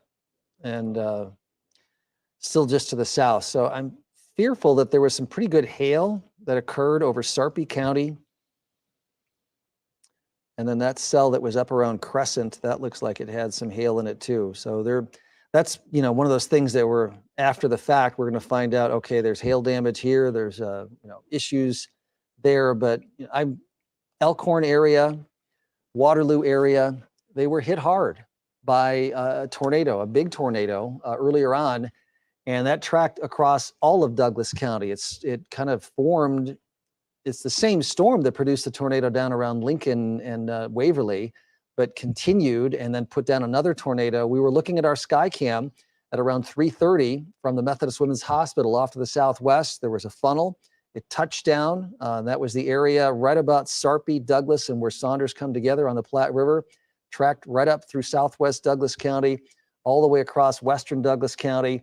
And then now that same storm still has a tornado warning all the way up here into Monona County of Iowa. And the couplet is still up here. That is a really long-lived supercell. This is the storm near Soldier, Iowa, and heading toward Ute. And doesn't look like it has the correlation, the blue blob in the spot where the rotation is. So this is the rotation. If there were still debris occurring, it would be right in this spot, and it's not. Sometimes these are a false return, I would imagine, over there around Ute. Let's double check the Weather Service's radar. Bill just said, go ahead, Luke. The Weather Service, talking about the storm you're just talking about, it says likely strong tornado. Near the location, I think you said Soldier, right? Yeah. Right here. And that was about 3 minutes ago. Yeah, I mean, there's still a really good couplet right in here where we've got Away and Toward next to each other. This is our live radar. So again, you're looking at this area here. This is our live radar. See it sweep through, but Away and Toward. And, you know, it looks good, but the correlation coefficient doesn't look as strong in there. So I'm, you know, fingers crossed, optimistic that, you know, what will happen first is the rotation's still there, but it may have lifted up into the clouds for the time being. You know, maybe it's just a temporary thing, but there's still a tornado warning here. It has been on the ground off and on for a couple of hours or longer. And if you're up here in Ute, you got to be in safe shelter. I mean, this is headed for your area. It went over Soldier, looks like it's past there, but a very, very long-lived storm for sure. All right, back in here to the Omaha Metro, a severe thunderstorm warning for the hail potential that's occurring right now over downtown Omaha and perhaps here at 7 Burlington Station. I sure hope not. I don't know if we have our cameras. Okay, let's go to the anchors. We got a damage update, I imagine, right? We're looking at power outages. We want to show that to people. And actually, if you do have damage, someone has damage to their home, or if you know someone, call 211. See that? Take a look at the screen. Douglas County Emergency Management Agency wants to hear from you, or you can go to dogis.org to make a report. So dogis.org/211 to make a report. And also right now over at Epley Airfield, flights there are delayed by several hours. A number of flights are scheduled to, they were scheduled to leave around 3 or 4 p.m., but the storm was moving through the area, and now they're not leaving or arriving until at least 6 p.m. So if you're one of those people that had a flight scheduled tonight, you're going to want to check flyomaha.com to see the current status. Again, that's flyomaha.com. And we do have crews out at Epley talking with folks there, and it's you imagine they're shaking as you might imagine. And outages we mentioned are widespread. More than 10,000 customers are without power as of 4:30 this afternoon. These are the specific numbers just for Douglas and Washington County alone. 6,500 or so in Douglas, 3,400 and some in Washington County. Crews are going to go out when it's safe to restore the power. Anyone who encounters a downed power line, just treat it as a live power line. Don't approach it. Call 911. Go around it. Don't get anywhere near it. You never know, right? Err on the side of safety. Yeah, especially in a time like this right now. And we do want to mention that the Red Cross has a shelter set up in Elkhorn. If you want to, anybody who's been impacted there in that area can go into that, go see them for help and some kind of a relief. Yeah, and right now is the time when hospitals are starting to respond. We know that Bryan Health in Lincoln has 2 people that they've treated for injuries because of the storm. Rob mentioned earlier, St. Elizabeth called all their staff all staff that can come to that hospital. They're expecting possibly 90 patients. That's what they're expecting. So we've already got this response from the hospitals in the area. Yeah, I guess it's, and again, we're hoping that it's an overestimation Yeah. and that they're not going to have that many. They're thinking there might be 90, up to 90 casualties in Lincoln at one hospital, but that's maybe what they're just preparing for. Unfortunately, I think we're going to start hearing more and more come in as we start to assess the damage. We got a couple hours still before dark, and so that's in the benefit, right? Yeah. That people can maybe get around and get a good estimate of what the situation is before nighttime hits. And we've seen some of that emergency response. We saw someone on a stretcher in Blair. We know Sarah Feely saw someone on a stretcher in Blair. A woman was taken to the hospital. So, of course, we are just hoping for the best at this point. Right. And Bill, I hear periodic sirens. Sarah Feely was out in Blair. She said she was still getting alerts. Are there any active tornado warnings right now? Yeah, there's a view. Oh, there you go. Earlier on, actually, that is. Yeah. I'm guessing that's a live view. It is, and you see the tornado occurring right there. This is the one that earlier Luke was saying just southeast of Underwood, and that is a live look from a camera or a storm chaser out there, and you see that funnel. And again, it is on the ground with some debris churning up at times. That's this cell right here. One thing to note, eastern Nebraska, it appears the main push of the tornado threat is now into western Iowa and northwest Missouri, except along the river here. These cells are not going to have the same kind of rotation that we're seeing now in northeast Nebraska from our viewing area, but ongoing tornadoes here. So I do want to zoom in. And again, you saw that picture there, and that was from this area here, 880, looking down, and here's a live look at it. So 80, so it's east I-80 and the split. So that is impressive. You see the funnels right through here, tracking, and this is south of both 80 and 880, but also southeast barely of Neola, but really, really close to Neola. So if you're in Minden, unfortunately, it looks like you are directly in the path. This is almost on top of Minden right now, and it's hard to tell. I mean, this is, you see these funnels, they may be on the ground. You're looking from a distance here through some rain at that, and it's, again, heading into Minden. So a live view from the camera, the leading edge here, funnel, maybe tornado. We just can't tell for sure, but that is just crazy stuff. Again, another really impressive looking on the radar too. You see the funnel. Is it hitting the ground? Can't tell for sure. That is what we're zoomed in right on here, and I'll just highlight it. This swirl right there, just east of Neola, that is that storm.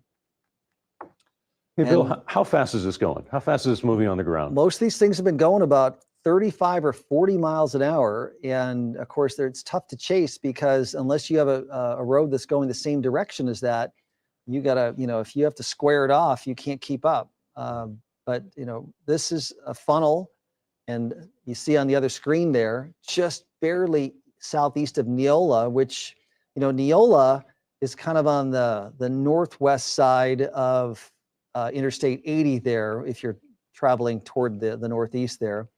And then Minden is to the south, and this is coming right into Minden. And I'm looking at it, and I'm really, really fearful that we're going to have that come right over Minden. It sure looks like it's on that path here. So this is it right here.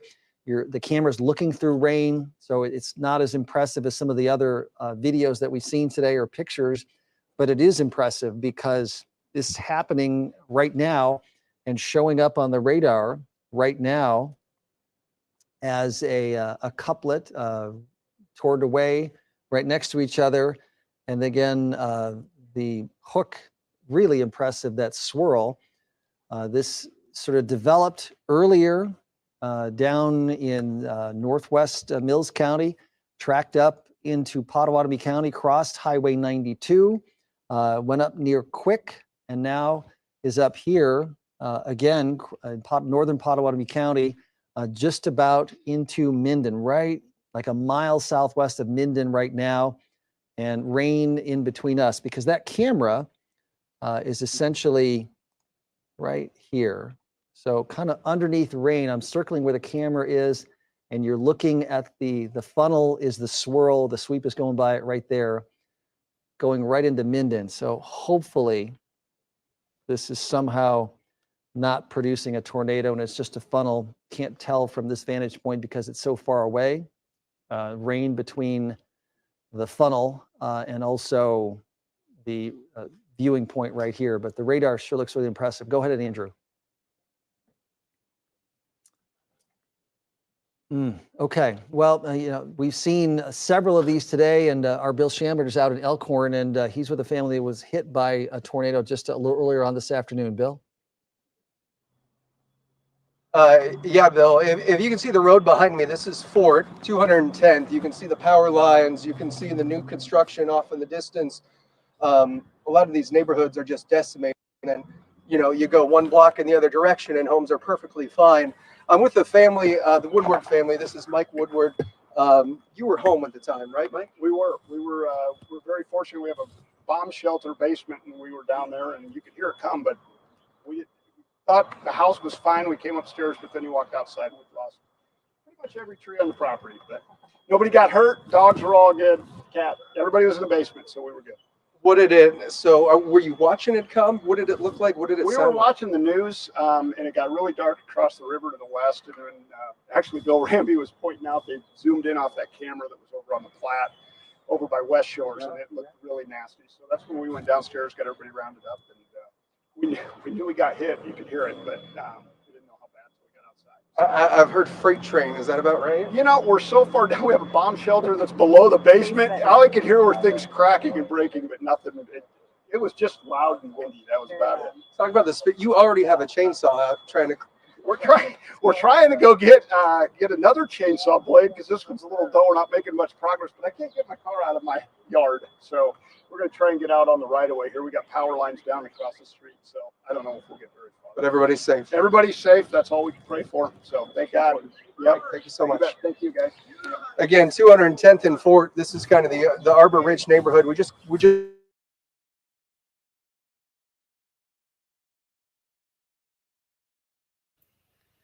Yes, I think we are good. Linda, what's up?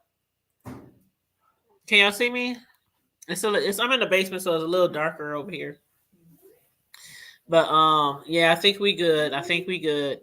Yeah, Iowa's getting it right now. I know it passed Pottle. It was right over here by us, by the airport.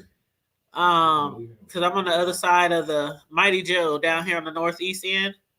So it was right over here by Carter Lake. My son was like, dang, it's right over there by my job. I ain't gonna have no job to go to tomorrow. Yeah, you will. You will have a job to go to. Wait a minute, what day is it? Oh, you off tomorrow anyway. But yeah. They're like, okay, Mom, I think it's safe enough for us to leave now. So I think they about to go. Yes, I've been in the basement for what time is it? 5:46 here. I've been in the basement since like 3:15. And from what I can tell, the tornadoes are still going to be coming, but I don't think it's going to be near here. I don't think it's going to be in Douglas County anymore. I hope not. Yes. Right. They'll have them there to help clean up. Like, you still want to get paid, don't you, bruh? But yeah, I was like, I couldn't believe they came down here. But my son was like, forget that. It started getting bad. And he was like, we gonna I'm picturing them driving through the storm to get to my house. I mean, they ain't that far away. They was like 10 minutes away in the apartment building. But again, the apartment is on the top floor. And he was like, we ain't got nowhere to go. And I'm like, so you gonna drive all the way down here to my house? And they was like, yeah, open the door. I was like, oh shit. But yeah, they about to leave in a minute. And they were soaking wet. It was raining so hard, they were soaking wet. So I had to put my grandson's clothes in the dryer. So they waiting on his clothes to get dry. So as soon as his clothes get dry, they'll head back out, go back home. But I was like, man, and it's so funny because I was talking to y'all earlier and I said, I wish my sons were here. And then here he come, the oldest one. Mom, open the door. I was like, you got my baby? He was like, yep. So I'm glad they made it here safe. And my other son, he's fine. He's at his friend's house. It was his friend's birthday today.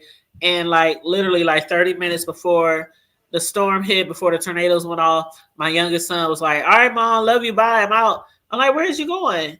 And he was like, it's our friend's birthday. So we're going to go over his house and kick it. And I was like, oh, okay, bye, I love you. And then like literally 30 minutes later, the tornado sirens start going off and the tornadoes was just touching down around the city. I was like, oh my God. Then I hit him up and I said, are y'all hiding out? Are y'all covering? And he was like, for what? I said, it's a tornado. He said, for real? So that's crazy. I don't know if they need to make the sirens louder, because I'm telling y'all, when I first came on here, I told y'all I didn't even hear the sirens. I work from home. So I was just working and typing and, doing paperwork and stuff. And next thing I know, I get a team chat message from my supervisor saying, if y'all on the phones with people, y'all tell them we got to get off the phones now. It's a tornado warning. We got to go for cover. We will call you back. And I'm like, what y'all talking about? Call you back? What's going on? They're like, Tanya, it's a tornado warning. You ain't watching the news? Nope. I ain't watched Nan news, and I didn't hear the sirens. Didn't hear them at all.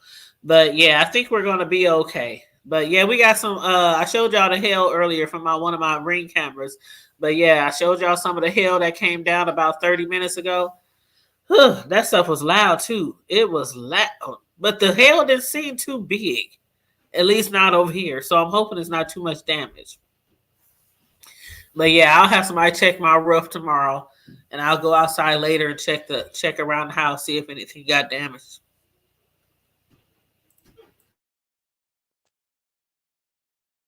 Between us and that, but we know, just looking at the debris signature, we know looking at the velocity, very impressive storm. That's this one right here.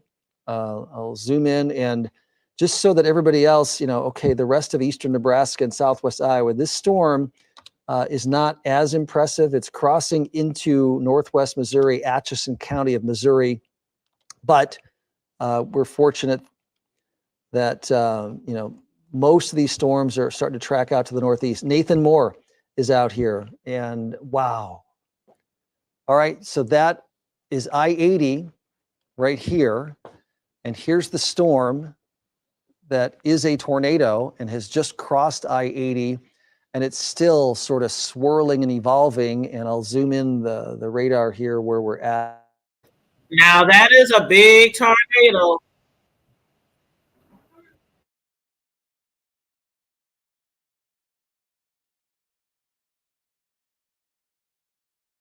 That people were paying attention and didn't get in the way, but our Nathan Moore has seen a lot today already, from a tornado on the north side of Lincoln to now this one here in the northern part of Pottawatomie County, and then now southern Harrison and Y'all, why is it hailing again? It is literally hailing again outside. Not too far though, because it's just barely north of the interstate right now. All right. Looks like freezing up a little bit there. It's tough. It's tough. Hopefully that's pretty rural, but unfortunately it sure looked like Minden was right in the path of that. And, impressive looking velocity signature still just north of the interstate here. So it's right here.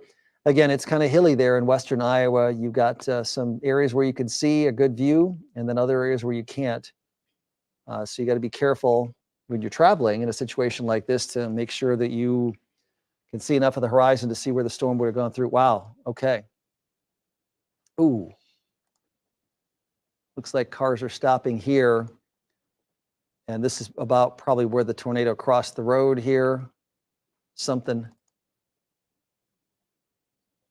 There's the, wow, look at the tornado here.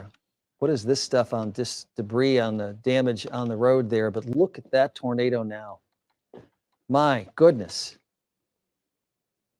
Again, that's tracking very near Shelby. Bro! Just to the west of the community of Shelby. Oh my God, look at it. Come here, son. Look. This is the new one. Look at it. Look at it. See it? It just look at that. They just knocked over a semi truck. See it? Mhm. It is huge. Wow.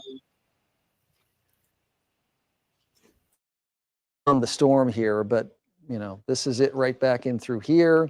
And then this is the, looking off to the east and southeast where you're, out of the storm itself and the rain-free base of the cloud. That's amazing stuff.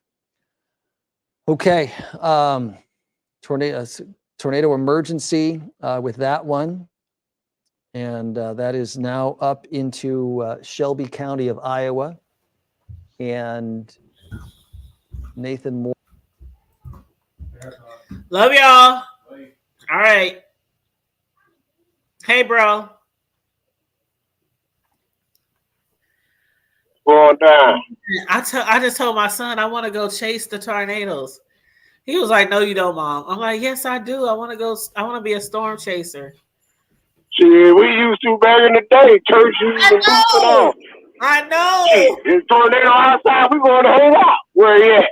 Yes, we used to do that back in the day, but I'm like, I'm too old for that Trees now. coming down. They in the spats and shut in. Tornado down the street around the corner from Lothan Elementary.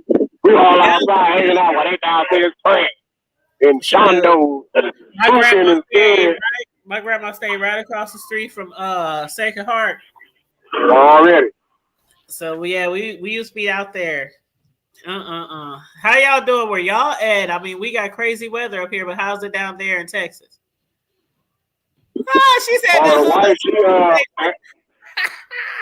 you see that, bro? Actually, the hood storm chaser. You already know. No, actually, that the southern end of that whole big ass storm system is heading this way. So about tomorrow, probably a little bit earlier than this by tomorrow to like late Sunday morning, we're gonna be getting basically the ass end of all that flood. I know we're gonna get flooded off top. Dallas might get the tornadoes, but we definitely gonna get flooded in the rain all the way off down here. So those are just as worse as tornadoes. Because y'all don't understand about, when you're only 340-something feet above sea level, all it takes is a few inches. Yep. And everything is up. I'm talking about you don't see no sidewalk, none of that. Everything underwater. I'm talking about ankle deep on up. So, and whereas we've been having a lot of high windstorms. No, actually earlier I was listening. Actually, it's funny because I had just dropped my wife off down in outside of Austin in Pflugerville because my daughter, she having her oldest one, she having her baby shower tomorrow. So they already know. They've been watching it. Baby showers from 2 to 5. I said 5:01. We on the interstate, goddamn me. I'm not playing around because I'm not dealing with no storm system like that. I know, especially that's being right. down here. When I dropped them off. Yeah, I dropped them off, and I dropped her off. Her and my granddaughter, and my other girls. They going down. Actually, they on their way down there now. I told them I'll be down there after I get off work tomorrow. I gotta be at work about 7 to 10 tomorrow. So after I get off, I'm gonna head down there. Actually, I'm gonna go down there early because I was down there early. I cut on my little courier app, and girl, I was like, oh, hell no. Look like I'm gonna be out in the Austin area at least 2-3 days a week minimum. Cause girl, when them folks see, I'm talking about the storm that y'all talking about that's heading this way. Man, when them folks got that alert, like the tornado watch and all that, man, they like roaches down here. All the Costco's, the Sam's, already, my man poking for real. Everything. They be running to the Sam's Club, the Walmart. When I say everything between I-35 in the Austin area, all the way over here to Highway 6 and College Station Pine area, when I say that every doggone thing is packed, it's packed. I'm talking about folks is ordering stuff. Can you drop? Nope. I just did my shopping order. I'm about to go home, feed my dog and chill. Ain't no damn way in the world I'm about to be out here with these clowns. They panicking and we ain't even got the rain yet. So you already know. I mean, I'm used to that. I mean, I don't miss that. But at the same time, I damn near had to mute my family chat because every 5 seconds, bing, bing, bing, bing, or it's around the corner, bing, or it's about to go downtown, bing, or it's across the street in Bellevue University, bing, or we just see the phone call way out there, bing. Dude, stop. Y'all killing my phone. I'm trying to work. I'm trying to drive. And it's bing. Yeah, my nose is hurt right now. Bing. I just lost an eyelash. Man, stop it. It's okay. We was born and bred in that shit. Hell, I was 1 year old, and I don't even lie to y'all. I remember when that big ass nasty ass tornado hit. Y'all probably say, how the hell can you remember that as a little kid? Because the only thing I can remember is the fact that every doggone way you looked at, it was a tree down, wasn't no lights on, and all you heard on the news was 72nd Street in Parson, North Omaha, literally flattened. I'm talking about the tornado came down out there off of Elm Street, and it literally hopscotched all the way to North Omaha. That was one of the storms of the 20th century going out. Yeah. In U.S. history right here in Omaha, Nebraska. That's real. 1975. That in the ice storm of 97. Oh, well, you know why that happened though. You know that happened. That storm came less than an hour after Marvin Evans got killed by the Omaha Police Department. Less than 3 houses down from his house, literally. And they found that man's cell phone in the back of the cop car 30 days later. But anyway, that ain't none of my business. But anyway, let me see like I said, that's what they. That's exactly what I'm telling you. No captures. Cause we were. You remember that bar that used to be the A's bowling alley? They had turned into the Quest. On 56. And I think it was the Richter. It was one of them. Yeah, the Richter. And we was. This is no cap. We was out that night because my partner Malik, if he listening to this, let know because he know I'm about to tell. This is a true story, real short story. We had got twisted earlier that day, and when I say he was like shit faced, like college party time, hey dude, shit faced drunk. He was that drunk. We pulled up to the club probably about 9:45. When we came outside, sis, no cap. We was like, oh, okay, little light snow flurry.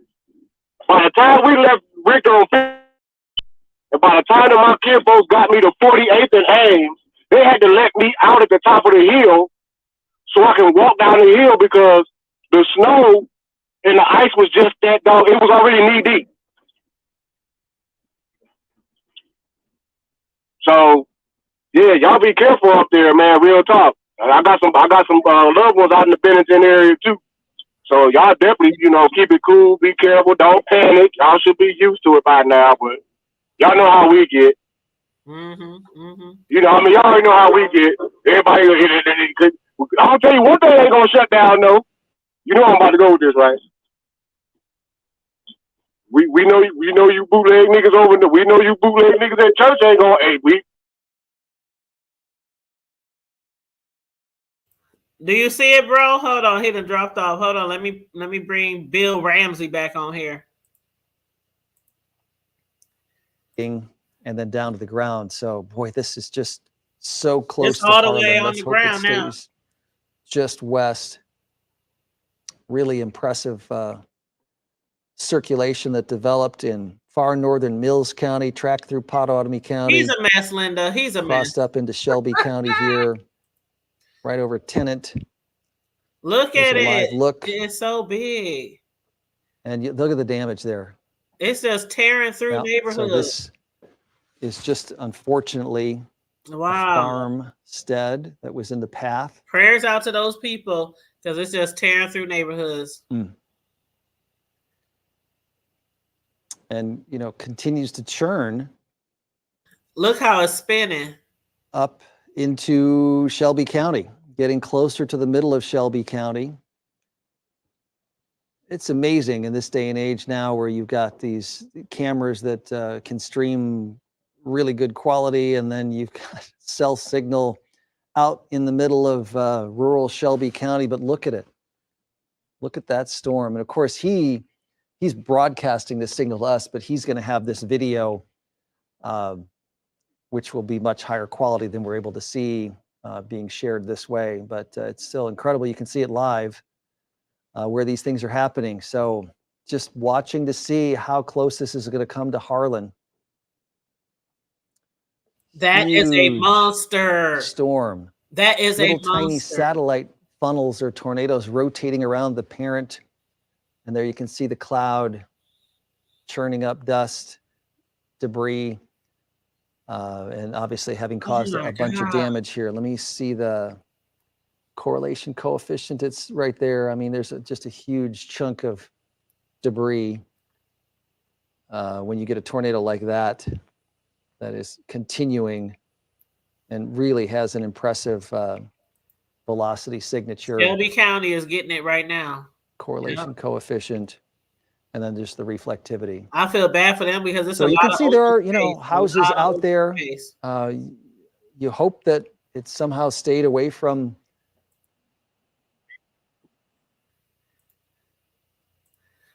Why did I just say that, bro? I put Bill on mute, but why did I just say it's a lot of open space? And he, I said it right before he did. I literally said it right before he did. William Ramby know what the business is. Hell, he been over there. He been in Channel 7 for about 35, 40 years. I know. He been doing the news forever since I was a little kid. Yep. But yeah, I was just saying I feel so bad for them because it's a lot of open land, and then he said it right after me. But that thing is huge. Oh, I would be so terrified right now. I would be so terrified. Well, I think we pretty much safe over here. It then went from Bennington to Blair, and it came north. It went over the river. It went to Carter Lake. It went to the Eppley Airport. Now it's in Shelby County. So it's a lot of damaged property along the way. But I know they sent out the notification. They told everybody who work in the hospitals, they said, get y'all asses here right now. If you are off work and you work in the medical field, get to the hospitals right now. While my brother and them just sent a message, he said this nut on Channel 6 is following a funnel that's nearly a half a mile across, and they got multiple funnels. It is. It's that big. It's like half a mile long. Look at it. Look at the bottom of it. And that's half the size of the one that had hit back in 75. The one that hit in 75 was a mile long. A mile wide. Man. Yeah, that's crazy, ain't it? Man. That's crazy. That's crazy as all get out. Man, that is. Yep, that's Shelby County. Let's pray for Shelby County right now. They need the prayers right now. Because they're gonna be all right. I mean, they got good insurance over there. But that's what I just said. My son just bought a new car last week because his last one had got totaled out, and I was like, "Oh my God, you're gonna have hail damage because it was hailing so bad." He said, "Mom, I got that good old insurance." He said, "I got that good old insurance." I was like, "Still, go get another one." Still, I'm like, ugh. Yeah, go get another one. You know how it is when you first get your new stuff right now. Oh, dang, one of my cousins from Tennessee, from Memphis, is hitting me up right now. She said, "Are you okay?" Yeah, you all right, Cletus? Know what time it is? You already know. Oh, Lord Jesus. It's all good, son. Don't stress yourself. That's part of being in Nebraska. I know. Chest high till the 4th of July. You know how we ride. Yeah. Well, thank you to everybody that's been sending prayers and well wishes to us, because tornadoes are scary and they're still dropping down. Like, look how big that tornado is. This is right now. Yeah, in Shelby County. This is right now. For sure. It's going down.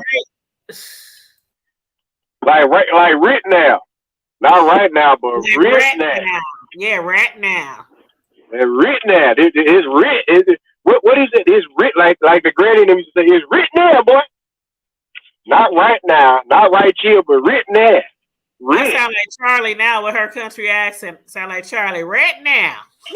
Writ now. It's writ now. The Lord on His way. Writ now. Oh man. Yeah, I mean that's unfortunately that's that's part of nature, But hey, man, as long as people, I mean, I know I was sitting up here listening to they were talking about the hospitals preparing for talking about a possible 90 people dead. That's a whole lot of folks dead.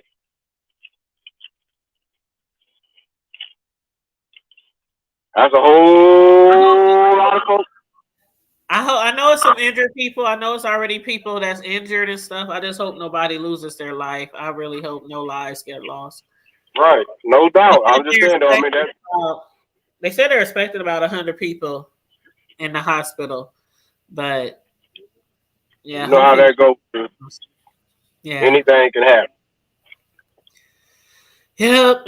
Well, I'll probably go outside soon and look around, see if anything's damaged. Right, you're gonna be all right, girl. You got that. You got that good old Warren Buffett insurance. You're gonna be just fine. I ain't got Warren. Hey, I wish I had Warren Buffett's money though. Sure. I know, right? Let me go knock on his door.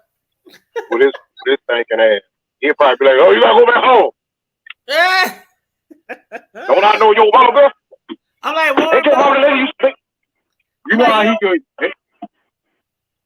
I'm like, he'll probably be like, "Hey, ain't you the cake lady that be talking shit on Friday night?" No, that ain't me. That ain't me. You know what he gonna say? You the cake lady be talking shit on Friday night. Out of all the people that are like well known in our city, we ain't never did no bad commentary about him. So Warren Buffett, Mr. Buffett. Yeah, with your crusty ass. Can I hold a little something, Mr. Buffett? I better say, Mr. Warren, don't get to tripping, cause Charlie, I don't know who Warren Buffett is. Oh my God, he's like one of the wealthiest men in the world, and he lives here. He's from here, from Iran. And he been living in the same old neighborhood for years. That he bought that house back in 1955 that my mama used to clean when she came to Omaha, Nebraska in 1959. But that's a whole nother story. Yeah, he's so rich, but he's like low key. He ain't like all flashy. Just an old man with a lot of money, basically. Oh, he's frugal. That man is that. Let me tell you something. That man saved more money. That man saved more money than a homeless person. He's really frugal, but a lot of people have learned from him. A lot of people have learned from him. I know some people who literally have went to like seminars with him and stuff, and they done came across a lot of money, good stock, good investments, stuff like that. So yeah, he's really wealthy. Extremely. He ain't rich. That man is extremely wealthy. Warren Buffett, look him up. Yep. Yeah, that old coupe about in his 90s, and he about late 80s, but early there he about as rich as they can get. Yes, he is a good person. I think he's overall a good person. I really do. Yeah. He crusty like the rest of them old crust buckets. Hold on. Charlie said drop the link. Hold on, let me drop the stanky link. Hey, so if I drop, that's because I just got home, because I'm taking all my stuff in the house. But I'll be back on if I do drop, so y'all just give me a minute. Okay, no problem. I'll put you on mute till you come back. Oh, never mind. You did it yourself. Oh, what did Charlie say? You said, I was talking about what bro says, saying we don't know what you talking about. We don't talk about man. Oh, that's what you was talking about. Okay, my bad. My bad. I think I can go upstairs from the basement now.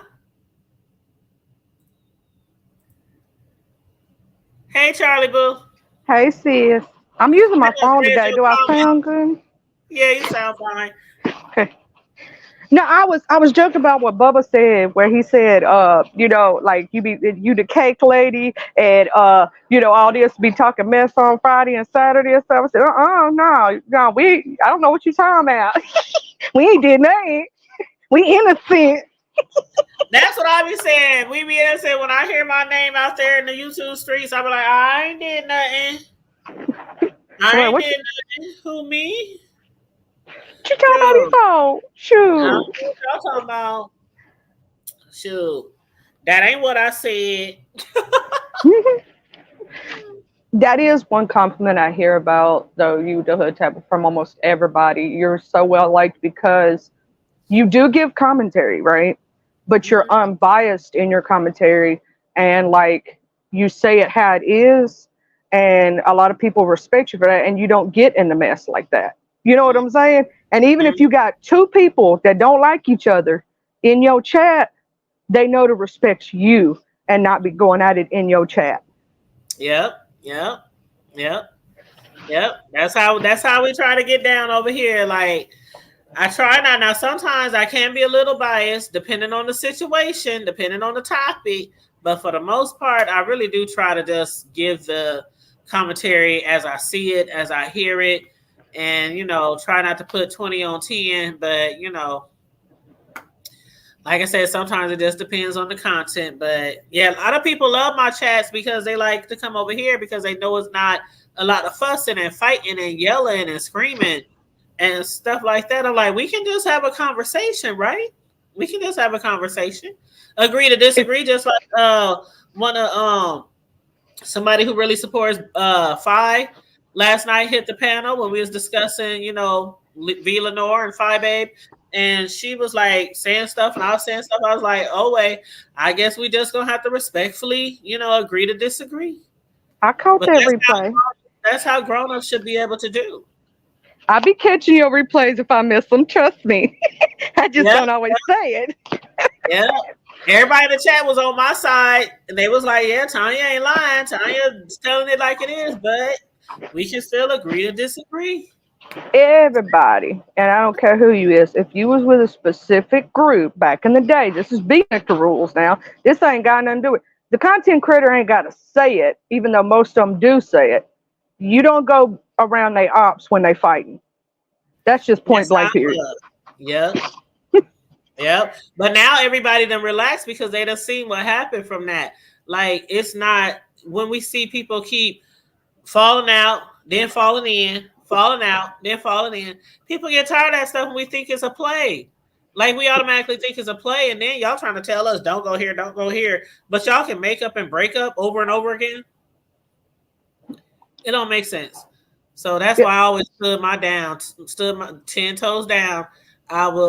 Can't nobody tell me where to go on here. There's some people I don't mess with out of principle, and they ain't never did nothing to me. It's just some of the stuff I see them do, I don't like. So I'm like, I just go stay away from you. You know what I'm saying? I'm good. I don't need it. I'm good. I got some of those too. I got some of those too. And then sometimes if something's going on, I might watch them just to get the tea so I can do a little commentary. But other than that, there's people on here I don't watch. I hear about their stuff from other people. But it's the B sector. It's the B sector. But I was like literally last night, I was thinking about doing a Friday Night Live tonight. And I was like, do I want to do a Friday Night Live? But then the storm came. So I'm like, well, maybe I need to sat my ass down and chill out tonight. I'm just glad y'all because that's just scary. I'm telling you, living in the South myself, where we have the F3s, F4s, and F5s, any tornado is scary. We had one that came through last year in Amory and tore up half the town. And I swear to God, our weatherman, this is how bad it got. Our weatherman said, we need to pray for them. And he made CNN news because of it. It made world news. That tells you how bad. You know when it makes world news. All you can do is pray. That's why, like, as I'm watching them show everybody's houses down to the ground and vehicles flipped over, the semi trucks flipped over, that's all you can do is pray. That's all you can do. you know. And of course, if you close to those people, you know, after the storm passes, you can go over and help and, you know, try to help them with the cleanup and stuff like that. You know, donate, you know, afterwards you can donate and stuff like that. But during the time when it's going down, shoot, that's all we Ain't can nothing you do. can do is pray. But I'm gonna say this. Also, some people try to rush to those areas to see the damage. That's Yep. actually not a good idea. People need to know not to do that because then that uh, clutters up the roadways for the first responders. Yep. And then you have all those power lines down. It's kind of dangerous. It's kind of dangerous, especially if, like, when they were showing earlier, a lot of the power line poles, like, so far we got like 10,000 people without power. So I thank God. I was telling my son to knock on wood. I was like, please, son, knock on wood so our power don't go out, because it was flickering. It kept flickering.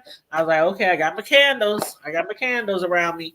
But yeah, like, to be without power and your house destroyed, that's an awful, horrible feeling.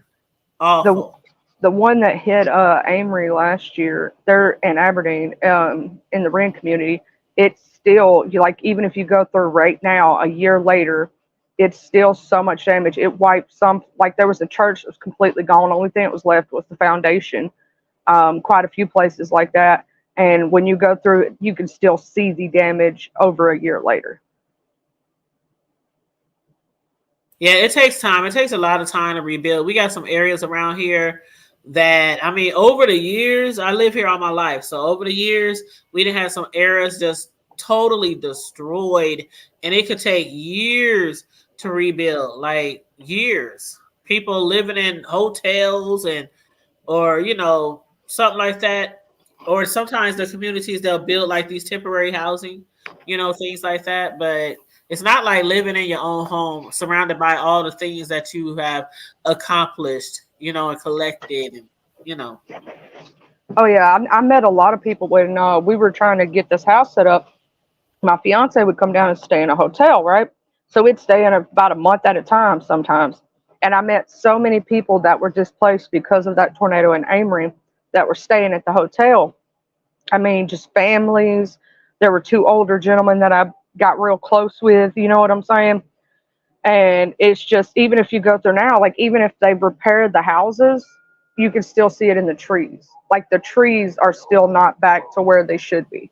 Mm-hmm. Mm-hmm. Mm-hmm. Mm-hmm. Yep. Well, I'm so glad that I mean, I'm not saying it wasn't bad today. I pray for those who were hit. I pray for those who lost their homes. Again, I hope we haven't heard any deaths yet. We just heard a lot of people are in the hospitals, but I just pray nobody has lost their life or anything like that. But I thank God that we're safe and sound. My kids, I couldn't believe my oldest son drove down here. I was like, why are you out in the streets? He was like, because we come to your house where it's safe. Like, dude, like, but I pray they got here safe with my baby and everything. But they left. It's calmed down. The storm is it's about 2 hours away now. It's about 2 hours away. So we're good. We're good.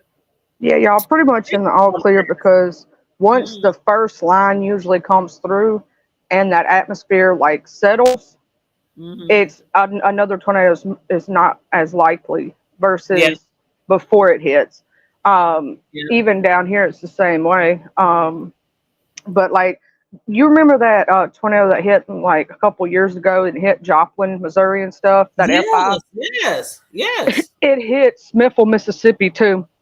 We had so many deaths from that tornado that you had to call around to the funeral homes in the area, and they would just list off names.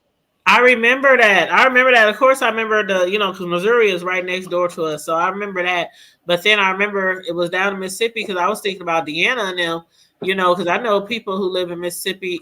My family is in Mississippi, Tennessee, and Mississippi. That's what most of my family is. So I remember that. And y'all do get some bad ones down there too.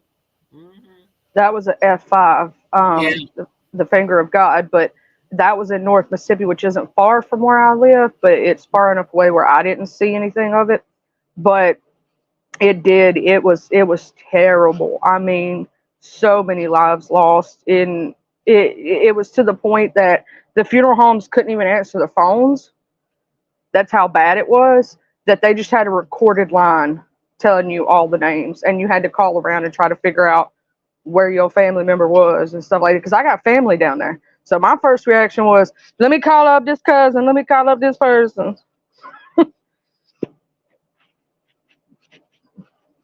I'm so glad. I'm so glad we're okay. I'm about to take my butt upstairs from this basement. That's one thing I'm grateful for. I got a finished basement because, man, growing up, shoot, my mother never had a house with a finished basement. So it was just dark down there and dreary and concrete floors and concrete walls. And we got to stay down there. Like, we didn't have no choice. You know how parents are. If y'all get down to this basement, sit down and be quiet while God, handle his business.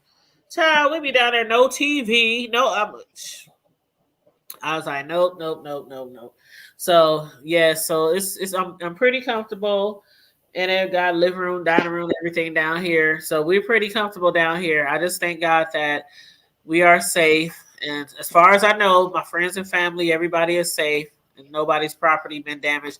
But again, to the people who have lost their homes today, I pray for them and pray that they'll be able to, gain not just what they had, but more back when they rebuild. And thank you, Global. Thank you, Linda. Linda said we're gonna stay here with you and keep you company to the end. Thank you, Linda. I appreciate that, because I was like, I ain't trying to just be sitting here by myself. I'm like, I'm about to go live. I need some company. Shoot, Cameron gone. My oldest son was at home with his family till they drove down here. So thank you guys for keeping me company. I appreciate that, because I was sure, like, if something hit this house, if I'm on here live, y'all gonna see me flying around like Toto and Dorothy. Not Toto and Dorothy. Oh my God, there she goes. There she goes. So yes, like for real, I was like, oh my God, they gonna see me live. Like, are you gonna hear like what they say? It sound like a train. Yeah. I'll say this for someone that's I've had ones almost hit me quite a few times, been like right there in the path, and you can hear them. It sounds like like you're in a windstorm, like you're in a tunnel, and it's just a lot of wind, like really bad. The train sound kind of, sort of, you know what I mean?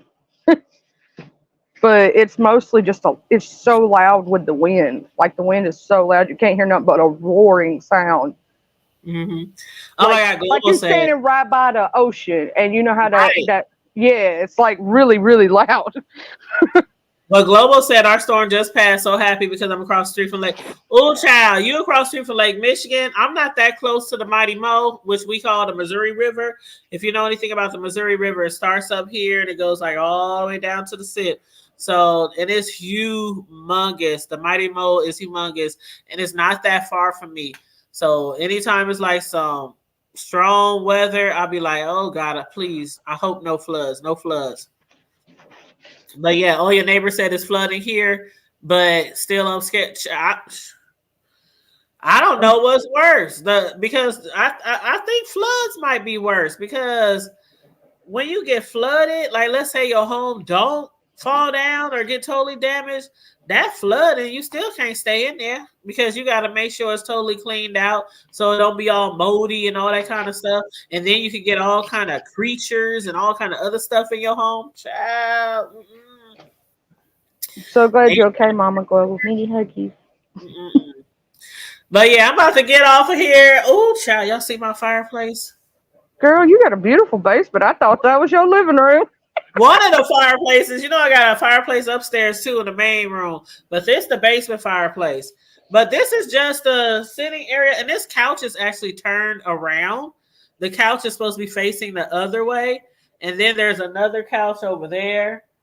And then The only reason I knew that wasn't your upstairs is because it didn't have no windows. Yeah, the only window. Hold on, let me see if y'all can see it. See over there? That's the only window. The other windows is like, there's a bathroom down here, so there's a window in the bathroom, and then there's my storage room where we got like the furnace and everything, and then we got like shelves in there and a refrigerator and microwave and all kind of stuff in there. Like I said, this is my son's man cave. So and then in front of me is the dining. Like you can use it as a dining area, but it's a huge, way bigger than this spot right here. In front of me is like really big, and then go up the stairs. But y'all, for those of y'all who were with me when I bought my crib, y'all took the tour with me. I took y'all on a tour of the house. But yeah, I think bro is back. Hold on, let me see. Hey, bro. Hey, bro. What's happening? I had to switch up on my old notebook laptop. I'm tired of this phone looking stupid. So thank you, Miss Sharon. I appreciate all the prayers and all the well wishes. Yes, thank you I see so you much. in the boom room, huh? This ain't my boom room. It better not be nobody's boom room. How he gonna get a fireplace with no fire? That's like having a ham with no burger. Oh, because it's not wintertime. It's like girl, we have fireplaces. It's spring now. It's spring. We light up the fire in the fire pit in the south. I don't know what you're talking about. No, see, this one downstairs runs by. It has like the the fake Oh, okay. You talking about the electric? Yeah, the fake logs with the electric wires that run through it, and it looks like real logs, but it's fake. But it runs by electricity. Yeah, that one runs by electricity, and it gets hot. I mean, this whole basement will be hot as hell within 5 minutes. It gets really warm. So if it's really super cold down here, you can turn it on for like 5 minutes and you good for hours. But the upstairs one is the one that runs by gas, the upstairs fireplace. Oh, okay. Yeah, so you gave Cletus the one that like, because it's just a switch, like a light switch. You turn it on, turn it off. Yeah. Right, because MUD is not cheap. Child, don't you know it? Don't you know it? MUD is the crackheads of the utility companies of the world. But yeah, but I'm about to get off here, y'all. I'm about to take my butt upstairs to the main part of the house, and I don't know what I'm about to do. Find me something to eat. We going live tonight, Cletus. I don't know. I was just telling Charlie that I don't know if I'm going live or not. I gotta see how y'all feel, because y'all my Friday night crew. I ain't doing shit. I'm bored as hell. Shit, because in fact, I ain't got nothing to do. I gotta be working 7 anyway. I'll send y'all a message about 8:45. See how y'all feel, because Friday nights it's like we all in or we ain't in.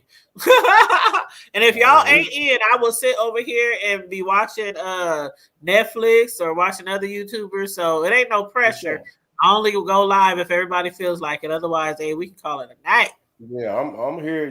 Shit. The house. I don't want to see everybody till tomorrow afternoon. So it's just me and the dog with her dusty, crusty ass. Oh Lord. And oh Lord. How the dog gotta be dusty and crusty? No, it's all the dog names Dusty, Crusty. Like leave that dog alone. She crusty as hell. She get on my damn nerve. Well, y'all just moved. So, when you move, dogs got to get acquainted to their new surroundings, especially with their potty behavior and things like that. Oh, yeah, she good now. She good. Okay. Okay. Yeah, she's straight. No, she's straight. That what it was is that because, a lot of folks out here, because I had to get her right. And I still got her doctor's appointment set up, but so far so good. It's been over a week.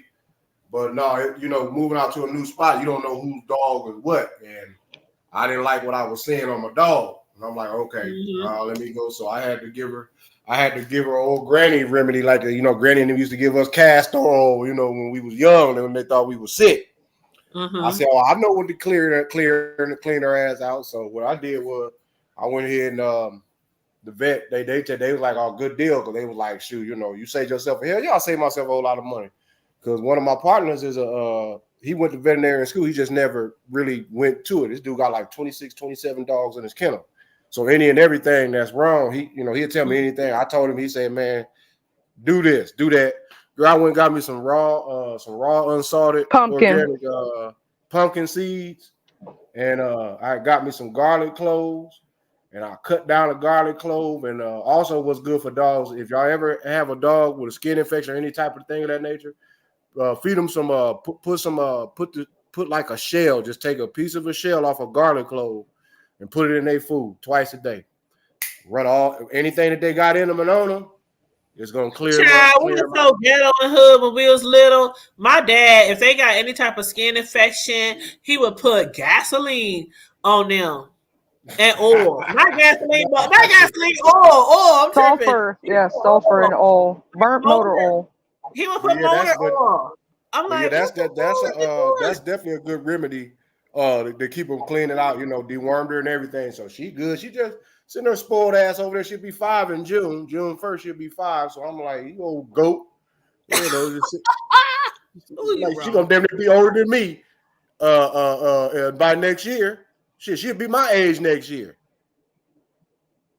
She already 35 in the next less than a couple of months.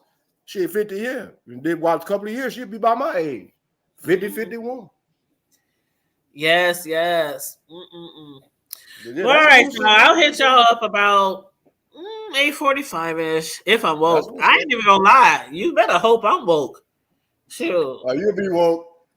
You'll be woke because I got something I got to say, especially with this. Lord. Yeah. With this, see, I don't appreciate how Weinstein, Steen, and all the other Steens and Steins is getting it, but they're gonna deny the homie. Here's the shit. That's some bullshit. That's some bullshit. No, Kel's gonna stay his ass in that. No, the hell he ain't. If Weinstein walks, Kel's definitely better walk. Shit. You know how they used to do back in the day? Talk to the hand. Girl, I'm trying to tell you, Weinstein. Anyway, why? Yeah, you'll be surprised who that man that turned out when they was underage. R. Kelly, I know he was like, I know if this motherfucker can get a new one, I know I can get a new one. Nope. No, They said they see no reason. They said they see no reason why R. Kelly should have a new trial. They're like, nigga, you been getting away with this shit for 35, 40 years. How long you think Harvey Weinstein been doing it? He in his 70s. I don't know. But see, hey, you saw why, though. You saw why. You know what's so funny? The same type of situation with Kells, though, and then I'm done with it. The same type of thing that the people that wasn't supposed to testified, but the same damn thing happened to Harvey Weinstein, but he's getting different situations. Different situations. Pedophilia is pedophilia, whether Kells did it, whether Harvey did it. Keep in mind, with R. Kelly, it was still within the statutes of limitations. And Harvey funky anyway. That's what the difference was. Harvey was over there grunting and pissing on folks. They said R. Kelly thought he could get out of it because of statute of limitation. They was like, you still within it, buddy. But anyway, we can talk about that later. I'll set the line for later. For sure. And I'm sure there's some other shit we can talk about too.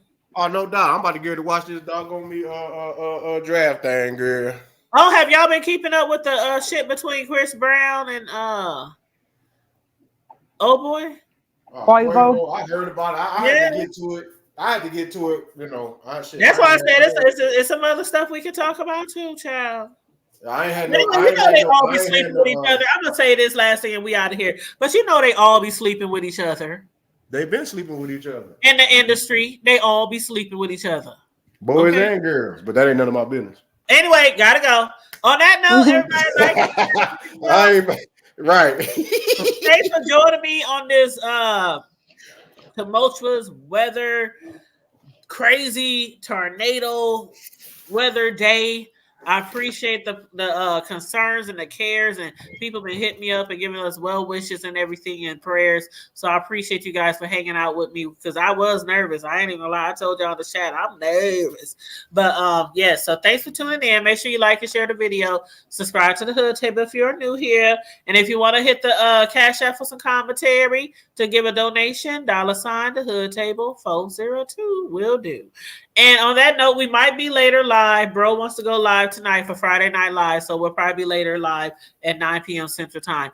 In the meantime and in between time, stay safe, be blessed, remain vigilant at all times, and always remember to keep it hood. And brush your teeth, and just remember, Kells wasn't the only one peeing on people. I'm done.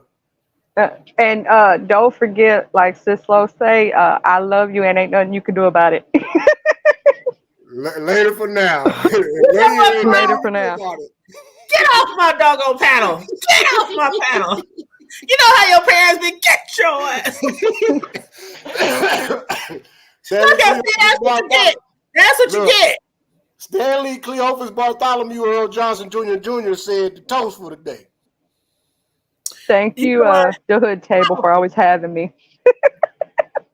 And you make sure you show up tonight too, sis, because we know you got some gossip and we ain't seen and heard from you in about a month. So we know you're gonna tell on somebody. Yeah, Charlie. He said you better show up too, Charlie. Yeah, you got to tell I'm somebody. actually gonna go watch some of the gossip right now. Yeah, I know that's right, girl. That's what we gonna do. I'm gonna go make me another drink because I was so nervous. I had to make me some yak. So I'm gonna make me another little shot, and then watch some gossip so we can have some stuff to talk about later, Charlie. Okay? You making that jailhouse hooch? Yeah, that yak it's gone now. You know when you pull the red cup out, what do you expect? And she double cup. And it's double cup. Make sure it's secure. You ought to be shaming yourself. She gotta make sure her yak's secure. Make sure the yak is secure. Okay. I'm done. Get off of your own live. I'm out. Love y'all. Later for now, y'all. Later for now. For sure. I'm out.